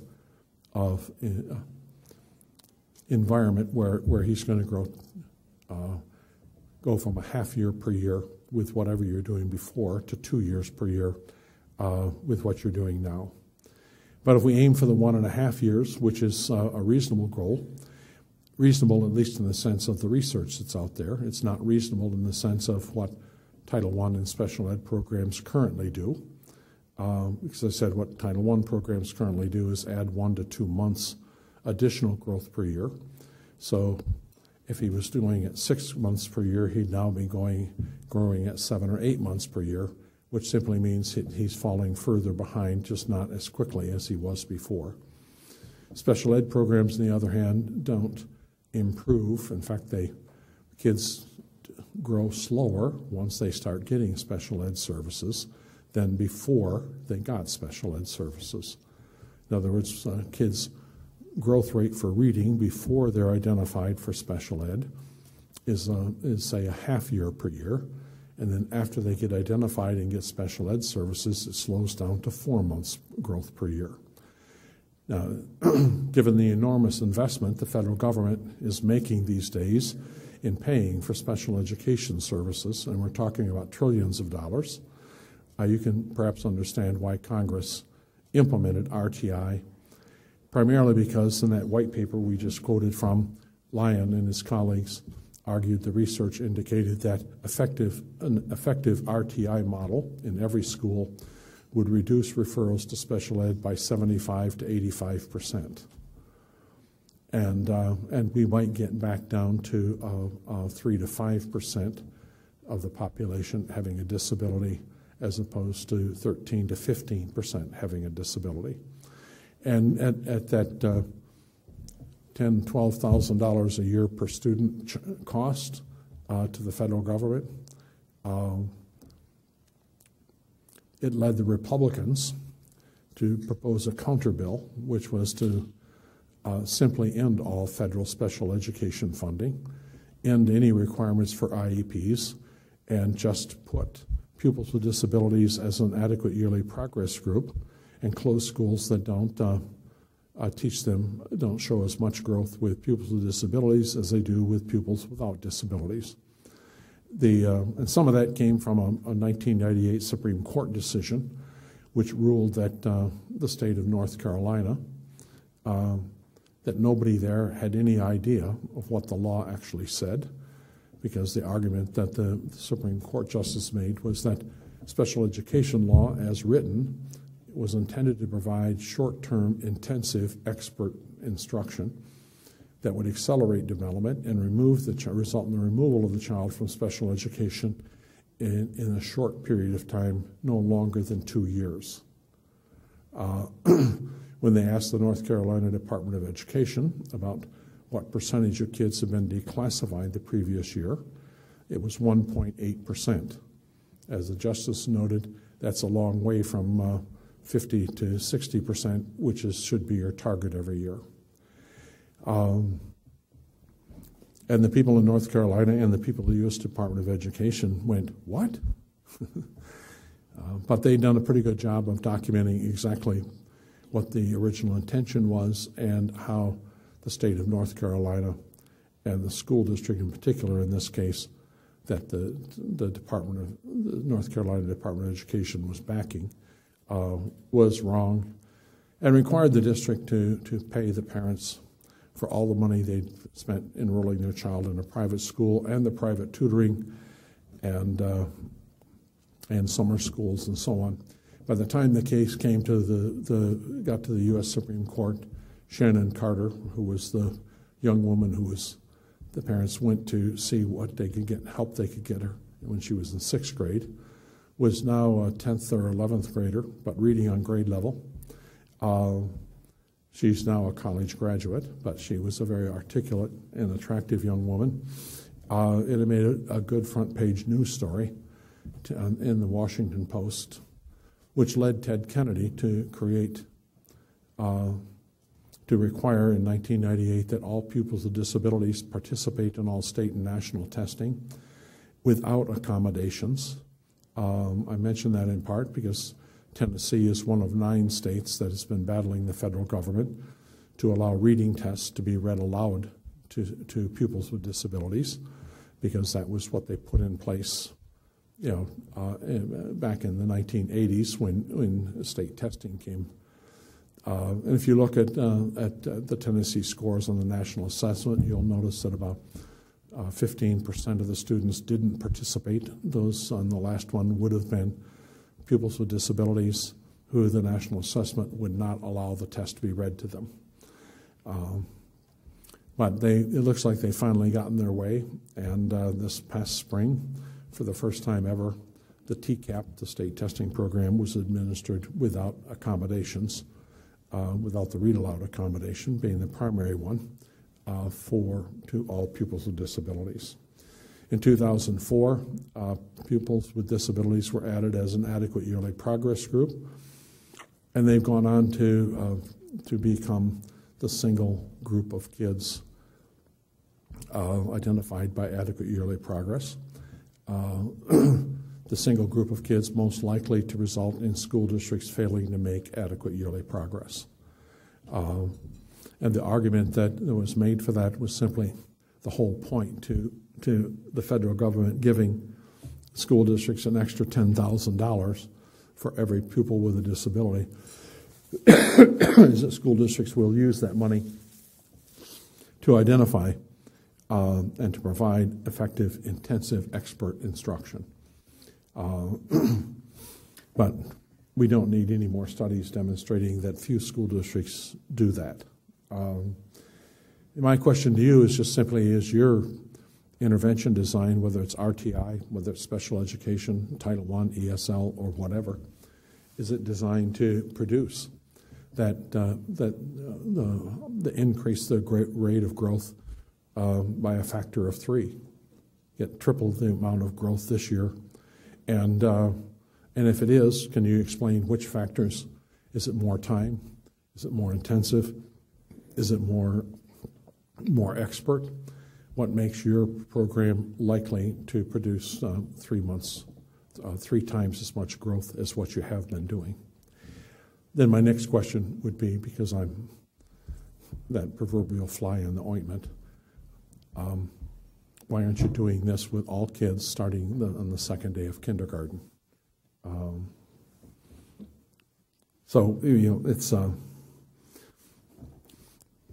I think when superintendents and principals and other district leaders start deciding for themselves that every child is going to be reading on grade level, then we start to see people moving in the direction of doing things that might produce that result. But if we just want to get a little bit better and maybe remove one group from that failure, adequate yearly progress failure group, then we're going to do things that don't make much sense in terms of the grand scheme of things. Basically, if there's a problem with RTI and with special education or Title I education, it's simple, and that's that what struggling readers need is effective reading instruction all day long.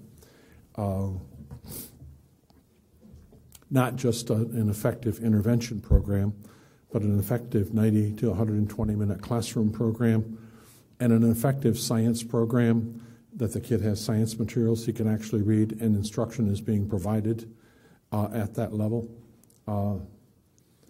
And if there's any kid who gets fewer minutes of appropriate instruction each day than the LD kids in your classrooms, I'd be surprised. 5 quick principles of effective instruction. One, there's always a good match between the different text level difficulty and the kid's reading proficiency.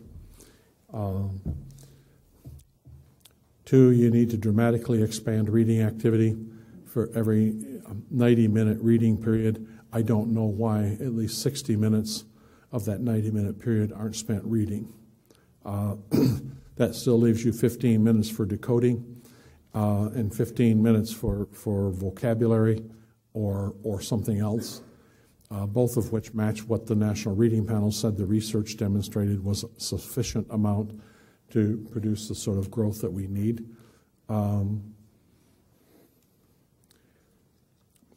If you're going to do instruction, do it in small groups. There is no instruction that's useful for large groups. Instruction is provided by a more expert teacher than the child has at the current point in time, which means an investment on the part of school districts in more powerful professional development, but powerful and longitudinal professional development. And finally, the reading instruction has to have as its focus fostering growth in understanding and in metacognition. And metacognition is simply all those things that all of us as skilled readers know how to do, how to monitor whether what we're reading is making sense, whether if it's not making sense, do we need to back up and reread something again because our mind was distracted by hearing our daughter screaming in the bedroom or the gunshots that appeared on the television screen or whatever. We can foster metacognition, or we can do things that undermine the fact that kids might engage in metacognition. And we seem to see more examples in most classrooms of teachers undermining the use of metacognition than actually fostering it.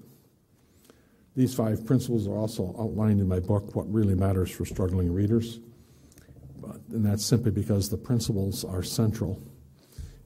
They're essential in every effort to accelerate literacy development of any kid, kindergarten through 12th grade. Go through a couple of those points very quickly. Matching kids with appropriate texts.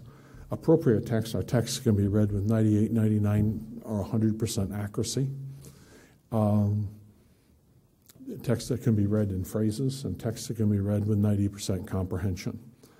And when we do school district evaluations, one of the things we do is we pull books from the kid's desk, take them out in the hall and have them do a little read aloud and see how accurately they can read them. Do a little silent reading, and then we do a retelling and measure how much they actually remember. And you'd be surprised how many kids have desks full of books they can't actually read. They can neither read them accurately enough, nor can they read them with understanding, and nobody can figure out why they're getting a D in science. We decide it must be he doesn't work hard enough, or the fact that his mother was a druggie in high school.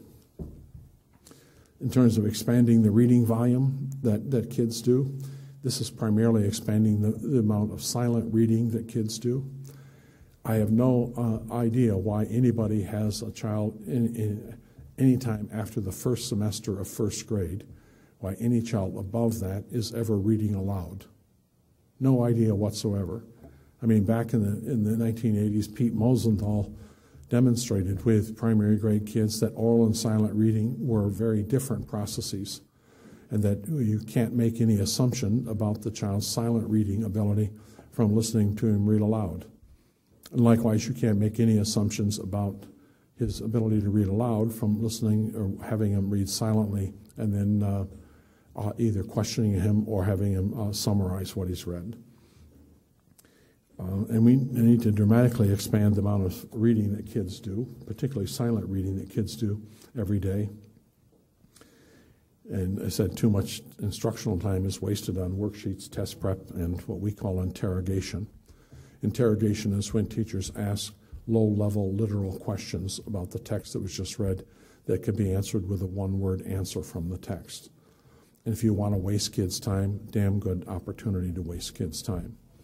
But we don't have a single study that demonstrates that engaging kids in that kind of interrogation has any positive effect on their reading achievement or their reading comprehension.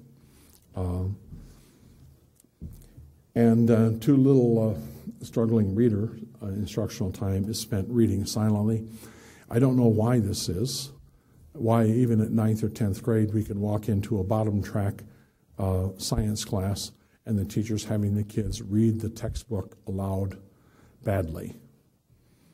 And I asked the teacher afterwards, why do you have the kids read the textbook aloud? And he says something like, because they can't read it. And if I don't have them read it aloud, they won't read it at all. And my question is, why in hell would having kids read aloud badly have anything to do with teaching them science? If they can't read the damn book, why don't you get them a different book they can read? Or, if failing that, if you work in a school system that's not smart enough to give you the funds to buy an alternate text that fits the kids you're actually being asked to teach, then maybe you read the book aloud to them. Maybe if you read it aloud, if you can read it aloud, and maybe you can't read aloud well, maybe it's too hard a book for you, I don't know. But if you can, you could read it aloud and they could just learn from listening. And I mention that in part because I just can't figure out why, from kindergarten through high school, struggling readers are routinely asked to do round-robin oral reading. And not only do they do round-robin oral reading, but while they're reading aloud, someone's interrupting them all the time. And as they get older, it becomes other kids interrupting them, not just the teacher. And the next thing you know, you've developed a whole instructional environment where word-by-word reading, and particularly with, you read a word, John, then you look up at the teacher. You don't actually cross-check anything yourself. You look up at the teacher and see if she's smiling. And if she is, then you look back down and you say, want. You look up at the teacher and you go, Was, where, look at the vowel. Went, went. Right, good.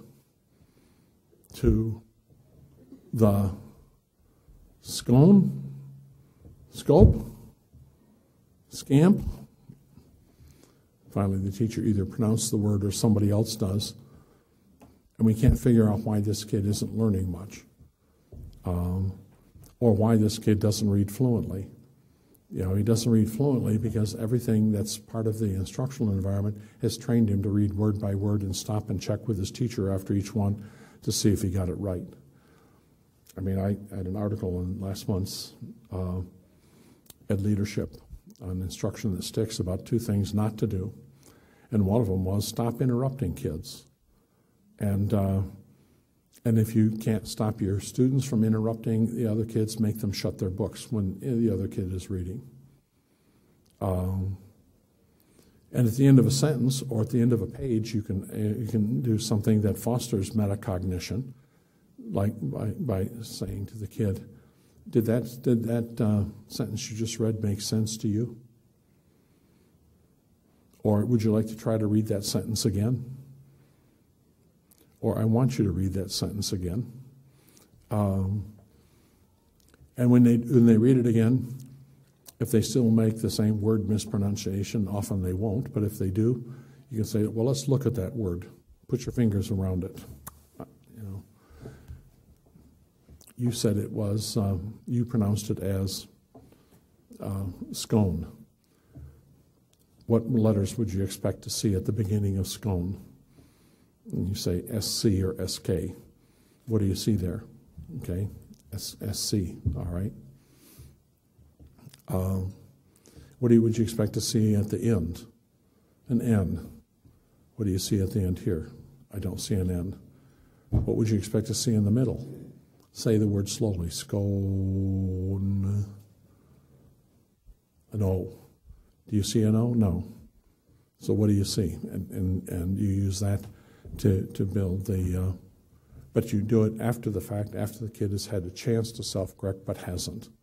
And you demonstrate to them how to do it. You don't just ask them questions, what's the vowel sound? What we've known about worksheets since the 1960s, as I said earlier, is that one worksheet a day seems to have no negative effect. But once you get up to 2 worksheets, a day, much less 5 or 6 worksheets a day, which is what we more commonly see in most schools. By 2 worksheets, you start to see a negative effect on achievement. How much kids grow in classrooms where they don't do any worksheets compared to classrooms where they do 5 or 6 is enormous. And it's the kids who don't do worksheets that are actually growing. That's in part because they're actually engaged in reading or in writing or in talking about what they were reading. 3 powerful things that foster continued reading growth that are absent in way too many classrooms. This is a graph by John Guthrie and an article he wrote on struggling readers. And the way you read this, if you look at 4th grade here, a 4th grader reading at the 4th grade level reads about 2 hours a day. In about an hour and a half of that is during the school day, and about a half hour of that is outside of school. A 4th grader reading at the 6th grade level reads about 3 hours a day, and about an hour and a half in school, and 2.5 hours a day outside of school, or an hour and a half in school and an hour and a half out of school. 4th grader reading at the 8th grade level, on the top 5%, they read about 4.5 hours a day. And again, an hour and a half in school and 3 hours a day outside of school. 4th graders who are struggling, that we call LD, that are reading at the 2nd grade level, read a half hour a day, and it's all done in school. And most of it's done round-robin oral reading. In Guthrie's argument, the first thing you need to do in designing intervention programs is get this kid and this kid who are reading below grade level up to this amount, at least this amount of reading every day. Now, the kids who are reading above grade level, which are the ones growing more than 1 year per year, they're reading a lot more, so you might want to aim for here 2.5 or 3 hours a day of actual reading activity. Now, that's a half a day. Half of a 6.5 hour day is spent reading if you move to 3 hours a day. But if we simply continue to do what we're currently doing, and the kid gets 15 minutes of reading in his classroom lesson and another 15 minutes in his intervention lesson for a total of 30 minutes a day, we shouldn't be surprised that year after year we have kids who fail to show much in the way in the manner of reading growth. That year after year the same kids populate the programs designed for struggling readers. Here's another way to look at it using data here from Illinois. This is a study by Dick Anderson, Paul Wilson, and Linda Fielding. And it's an older study, but it's the only one of the kind I know of. And they looked at the amount of voluntary reading that 5th graders did outside of school. And they simply had kids keep reading logs of what they read, what pages they read, and then they estimated, collected the data over a 3-month period, and then estimated how much reading that would entail if they did that all year long. And if you look at this, you can see here that at the 90th percentile, it's about a half hour a day of voluntary reading for about 2.5 million words. At the 50th percentile, it's about 10 minutes a day for a little over 500,000 words, as opposed to 2.5 million almost up here. Down here at the 10th percentile, it's 1 minute a day.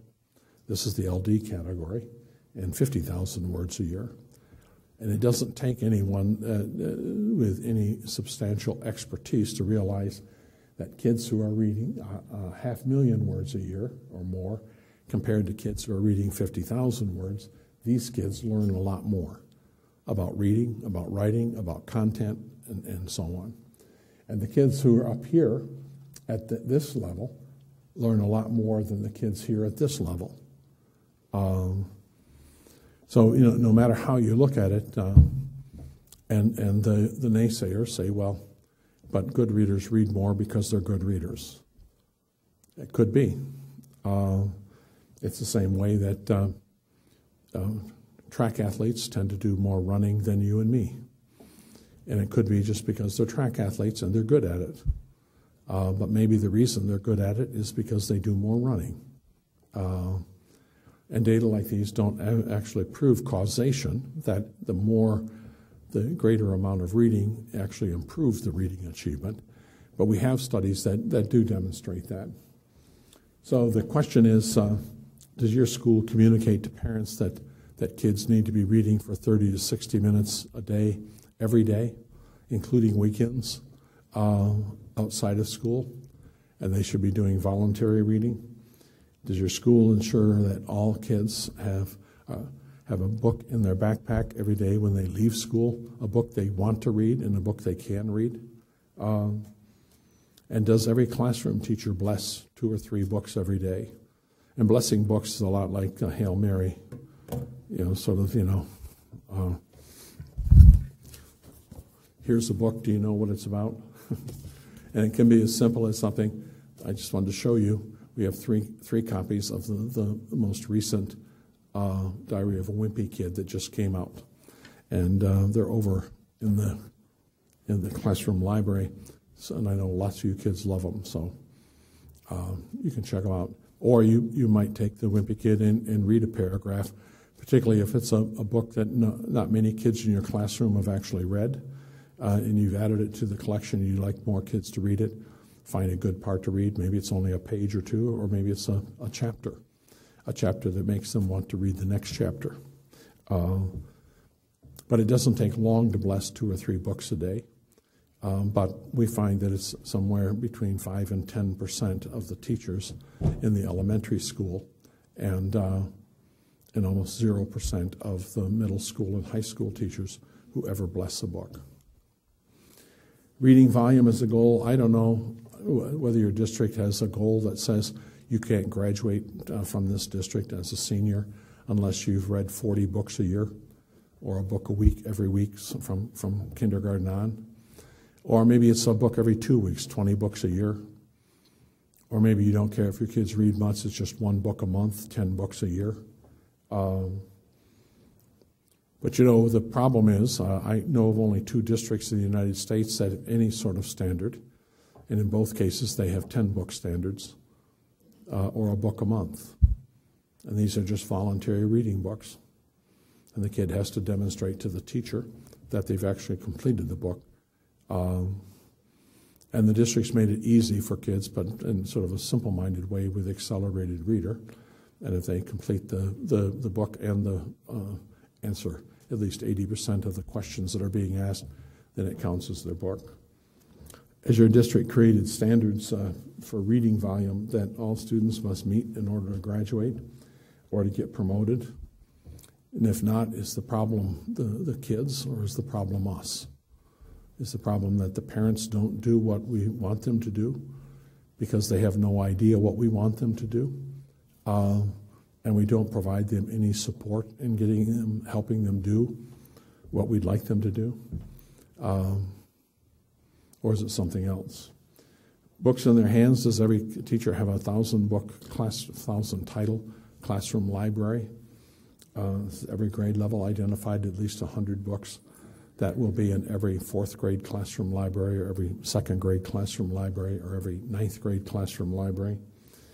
I mean, putting books in kids' hands that they can read and they want to read is simply an essential element of effective reading instruction.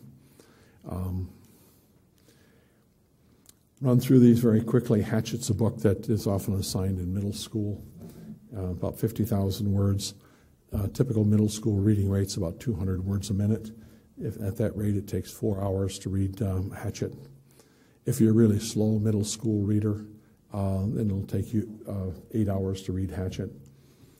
Babysitter's Club's a little easier, more of a 4th or 5th grade level book. Shorter, and again, 200 words a minute. It's a little fast for the fastest 4th and 5th grade level readers, but then it's a 2-hour read. A slow read at 100 words a minute, because the average 4th or 5th grader is at somewhere around 150 to 175 words a minute, is about 5 hours. So it may take the kid 3 hours to read this book. Stone Fox is used widely in 3rd grade, it seems like. Not sure why, but it's shorter. And again, not many kids can read it in an hour, but lots of 3rd graders are reading faster than 100 words a minute. And so it's a 2-hour read. And I put it on here in part because I can't understand why so many 3rd grade teachers in this country spend 3 weeks on Stone Fox, and it has 2 hours of reading, which would be Monday's reading in my class. Fox and His Friends, I don't know if you know this series. It's sort of lines up with Frog and Toad. Down there is a first, second grade level, first series chapters books. Not very long, only about 1,000 words, 4 or 5 chapters. Most pages are a half-page illustration, a half page of big print text. But again, at 100 words a minute, which is sort of an average reading rate for second graders, takes about 10 minutes to read it. At 50 words per minute, which is less than a word per second, it takes 20 minutes to read it. But if you want the kids to do an hour a day of reading, which you do, then that means they need 6 of these books every day as part of their reading lesson, or 30 books of this type every week, or 250 books every month. And yet if your primary grade classrooms don't have 500-600 of these books as part of their classroom library, they won't have enough material for most kids to ever learn to read. Very small instructional groups. What we know from the research is that nobody with a group of 7 or 9 has ever accelerated reading growth. They've often improved from the half year per year up to 8 months per year, but they haven't gone from a half year per year to a year and a half per year. And by small group, I mean 1 to 5 students. Better estimate is 1 to 3. People often say, but we can't afford that. I say, but you can't afford to do 1 to 9 and ensure that nobody will actually learn to read. This is 8 studies that produced accelerated reading growth. You can see 6 of the 8 used one-to-one expert instruction, usually reading specialists providing the instruction, although in some cases it was LD specialists. The last 2, the study by Hebert and her colleagues and by Mathis and Fletcher, used 1 to 3. There are no studies that produce the accelerated growth that used 1 to 5 or 1 to 9. Expert teachers make a difference. It doesn't matter how you look at it. And in fact, Barbara Nye and her colleagues that did the Tennessee STAR study, which was the primary large-scale study that convinced so many places to try to reduce class size, has recently argued in this paper that if they'd analyzed the data differently, it would have become clear that while class size was influential, which teacher the kid got was more important than whether he was in a large class or a small class. That there were teachers in large classes that got better results than all of the teachers in the small classes. And that which teacher the kid got produced an effect that was 3 times larger than what size class he was in. She says she wished they'd done the analysis back in the 1980s when they collected the data, because hundreds of millions of dollars of class size reduction efforts that have gone into place could have been skipped, and people could have invested that money in teacher development. Paraprofessionals, as I mentioned earlier, have no positive relationship to producing reading growth. They're more likely to produce either no growth or a negative effect on reading achievement. Kids need books that they can read, and matching kids with books they can read is the primary job of all teachers. And so the question for you is simply, do your kids, your struggling readers, have books in their hands all day long they can actually read accurately, fluently, with good comprehension? And if your answer is no, then start there. Access to text. Do your teachers have large classroom libraries, a large number of books in classroom libraries for the kids to draw upon? And do the books reasonably do a good job of representing the difficulty levels that the kids have, as well as the interests of the kids? And the answer again is if they don't have large classroom libraries, and the libraries tend to be pretty restricted in terms of difficulty and of student interest, then you don't have to look any further to why you have struggling readers. Small groups and tutorials. I don't know.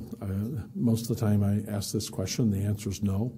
We don't ensure that all kids get groups no larger than 3 in interventions. We don't provide any one-to-one intervention with expert instruction. We may provide one-to-one paraprofessionals, but that doesn't seem to make a difference. And does your RTI program begin on the 2nd day of kindergarten? The coordination of lessons, the last thing that struggling readers need is a day filled with a fragmented curriculum framework for learning to read, where what you learn here is different from what you learn over here. But a fragmented reading curriculum seems to be a dominant problem in virtually every school district in the country. What we do know from the federal data is about 20% of Title I schools have a coordinated curriculum framework for both Title I and special ed, often with both the classroom teacher and the special ed teacher using the same reading program, but moving the kids through it at a faster pace because there are 2 of them teaching the lessons. But the more common framework is the kid is failing in Houghton and Mifflin in the classroom and goes down the hall for special ed resource room and is given a Voyager experience. Or they're failing in Scott Forsman and they go down the hall and get SRA reading mastery. And if you wanted programs that were incompatible and would be incredibly confusing and to screw kids up and perhaps maintain their reading disability, this would be a damn good plan. If you don't want to have too many of your kids get better so that you might lose funding for that program, then trying to create instructional fragmentation and give the kid different lessons on different words with different strategies and different text types is a good way to do it. This is Donna Scanlon writing about classroom instruction is absolutely, high-quality classroom instruction absolutely essential. And supplemental instruction from outside the classroom can also be considered powerful, particularly as long as it complements what's going on in the classroom. But in the majority of cases, unlike the Scanlon and Villatino studies, the majority of cases, what's going on in the intervention contradicts, interferes with, and fragments the classroom core curriculum. Shared knowledge, when classroom teachers know what special ed teachers and what reading specialists and ESL specialists are doing, and vice versa, those teachers know what the classroom teacher is doing for reading, we tend to see greater levels of instructional coherence. On the other hand, almost 100% of the classroom teachers that we interviewed in 2 states had no idea what the special ed teacher, the ESL teacher, or the Title I teacher did with their kids for that half hour or 45 minutes every day they were out of the room. And only about 20% of the specialist teachers had any idea what the classroom teacher was doing, even what reading series the kid was in the classroom. And if you wanted a plan that would ensure many kids would not learn to read, that would be a damn good plan. Make sure the left hand has no idea what the right hand's doing, and if possible, try to make sure that what they're doing contradicts each other. So that in SRE reading mastery, trying to pick a word that makes sense in the sentence won't work for you. But that's an essential element of Scott Forsman reading and Houghton Mifflin reading. So if you want to give kids 2 different strategies that are theoretically opposed to each other and really confuse the child, then don't expect a large amount of gain. Struggling readers do better when they get these more coherent and coordinated lessons. In the Borman study of federal Title I programs, it was about a 20 percentile difference between the coordinated programs gained and the gains of the uncoordinated programs. The teacher a child gets is more important than the parents he got when it comes to reading development. If that weren't the case, then we wouldn't need teachers and parents could do it all. Parents can make teaching kids to read easier, but all students could be reading on level if every teacher was an expert teacher. These data come from a study by Catherine Snow, and again, the only study of the type I know They rated the quality of classroom instruction in grades 1 and 2 as high, moderate, or low quality. And they rated the quality of home environment and home support for schooling as high, moderate, or low. And then they asked what happens in first and second grade to kids who come from highly supportive homes and get effective teachers, and 100% of the kids were reading on grade level. But what happens if they come from unsupportive home environments but have 2 years of effective teachers? Surprise, 100% are reading on grade level. As soon as you move to moderate quality, you don't lose any of the kids from the supportive homes, but you lose 3/4 of the kids who come from the unsupportive home environments. And when the kid has 2 years of ineffective, low-quality classroom instruction, you now lose almost half of the kids from the supportive home environments, and all of the kids from unsupportive home environments are now reading below grade level. These are the data from the Pianta study I mentioned earlier.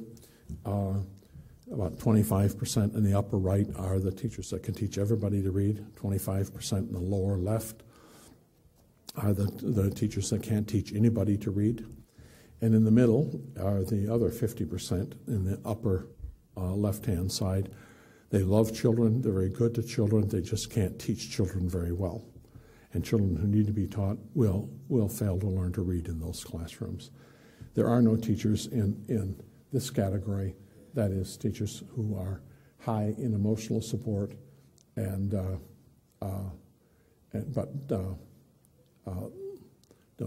high in academic cognitive support and low social emotional support.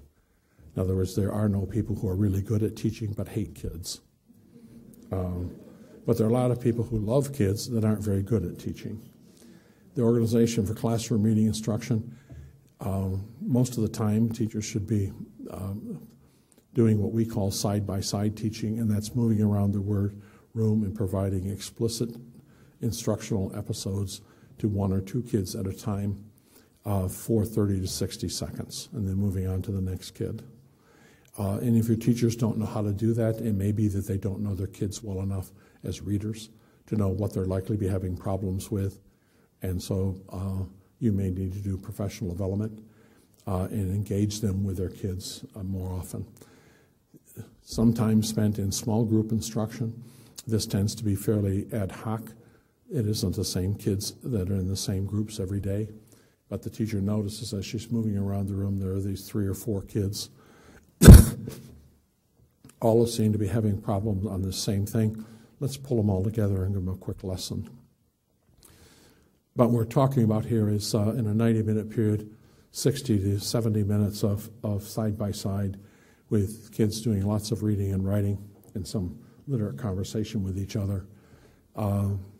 15 to 20 minutes of small group instruction, and 5 to 10 minutes, usually a couple of minutes at the beginning of the day to make sure everybody knows what they're supposed to be doing, and the same amount of time at the end of the period to have 1 or 2 kids report out on what they learned today, what they discovered today, or what they found out today. I mean, this is the ideal model of high-powered, effective instruction. But if you don't see this in most of your classrooms, don't be surprised. These are that 20-25% of the teachers that Bob Pianta was talking about. It's 1 out of every 4 or 5 teachers in the typical public school. Meaning making, the focus on metacognition and meaning we already talked about. Literate conversation is a powerful but largely underused tool, and everybody in this room knows how to do literate conversation. You do it all the time in the teacher's lounge, but for some reason you walk through the doors of a classroom and it shuts off that part of your brain. So the question is, how often do you see your teachers having kids turn what we call turn, pair, and share? Turn to your left and pair up with your buddy on the left and talk to them about what you just read, or talk to them about what they just wrote. What we know, particularly from the work that Vygotsky did back in the 1930s, is that talking about what kids have been reading produces greater gains on standardized test reading comprehension growth than the amount of time spent on worksheets or the amount of questions that teachers ask after kids have been reading.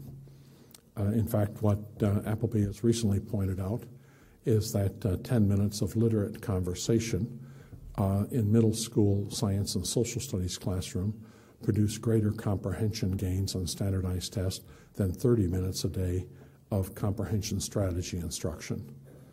In other words, literate conversation is powerful, but largely ignored.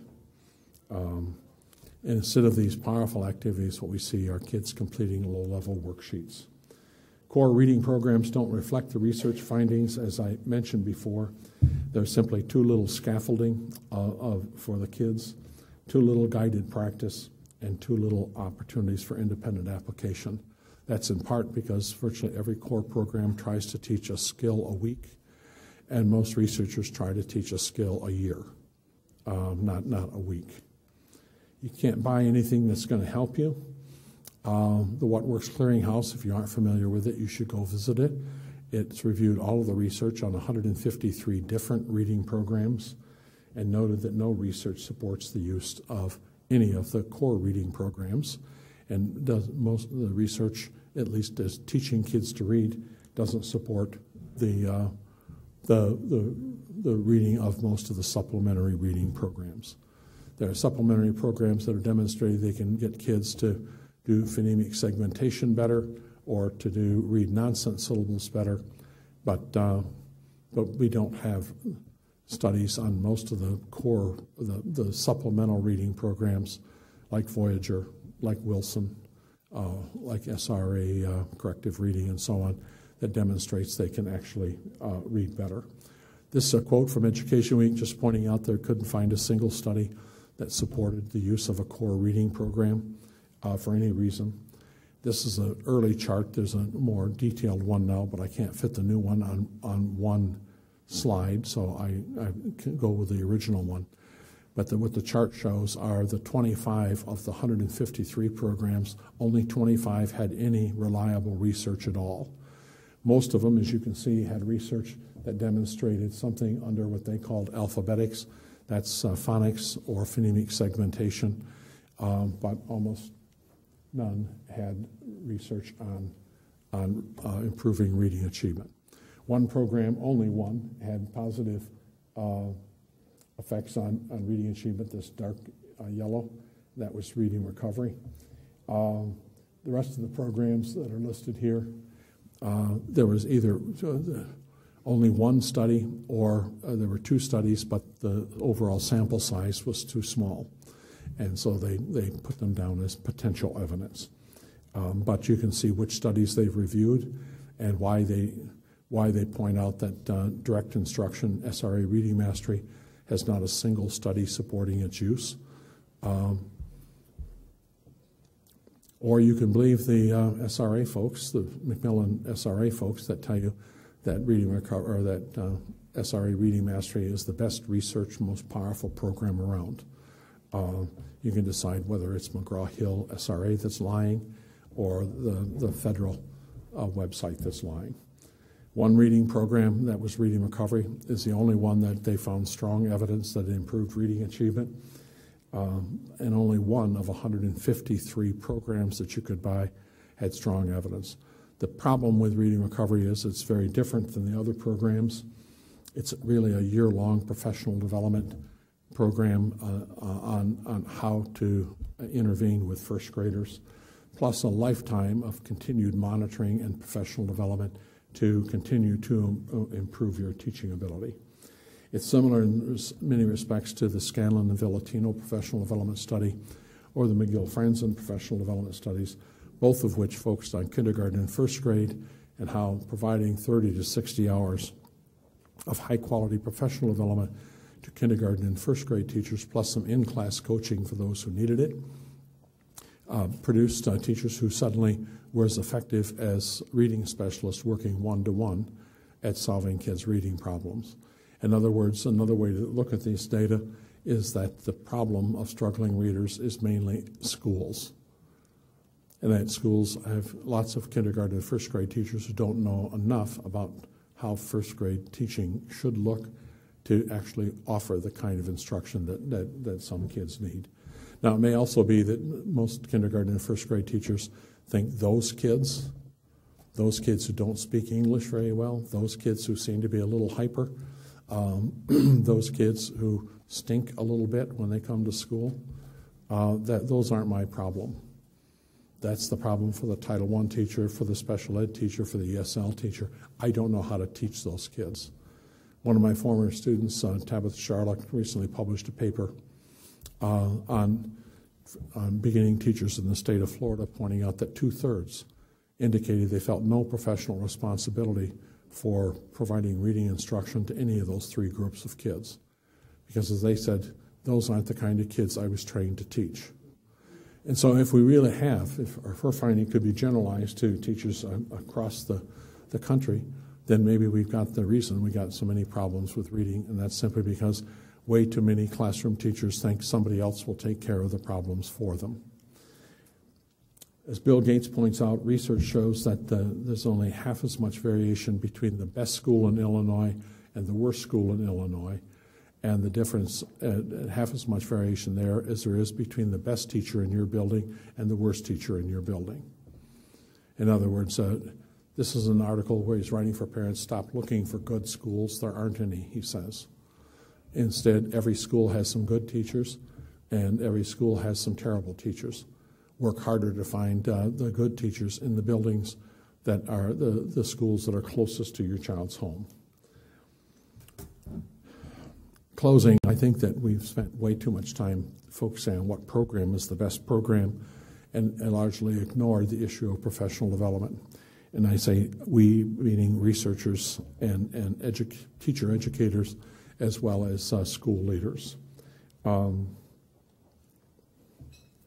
We spend lots of money on new programs, and we do it on a routinely regular basis, and spend almost no money on a comprehensive and large-scale long-term professional development plan.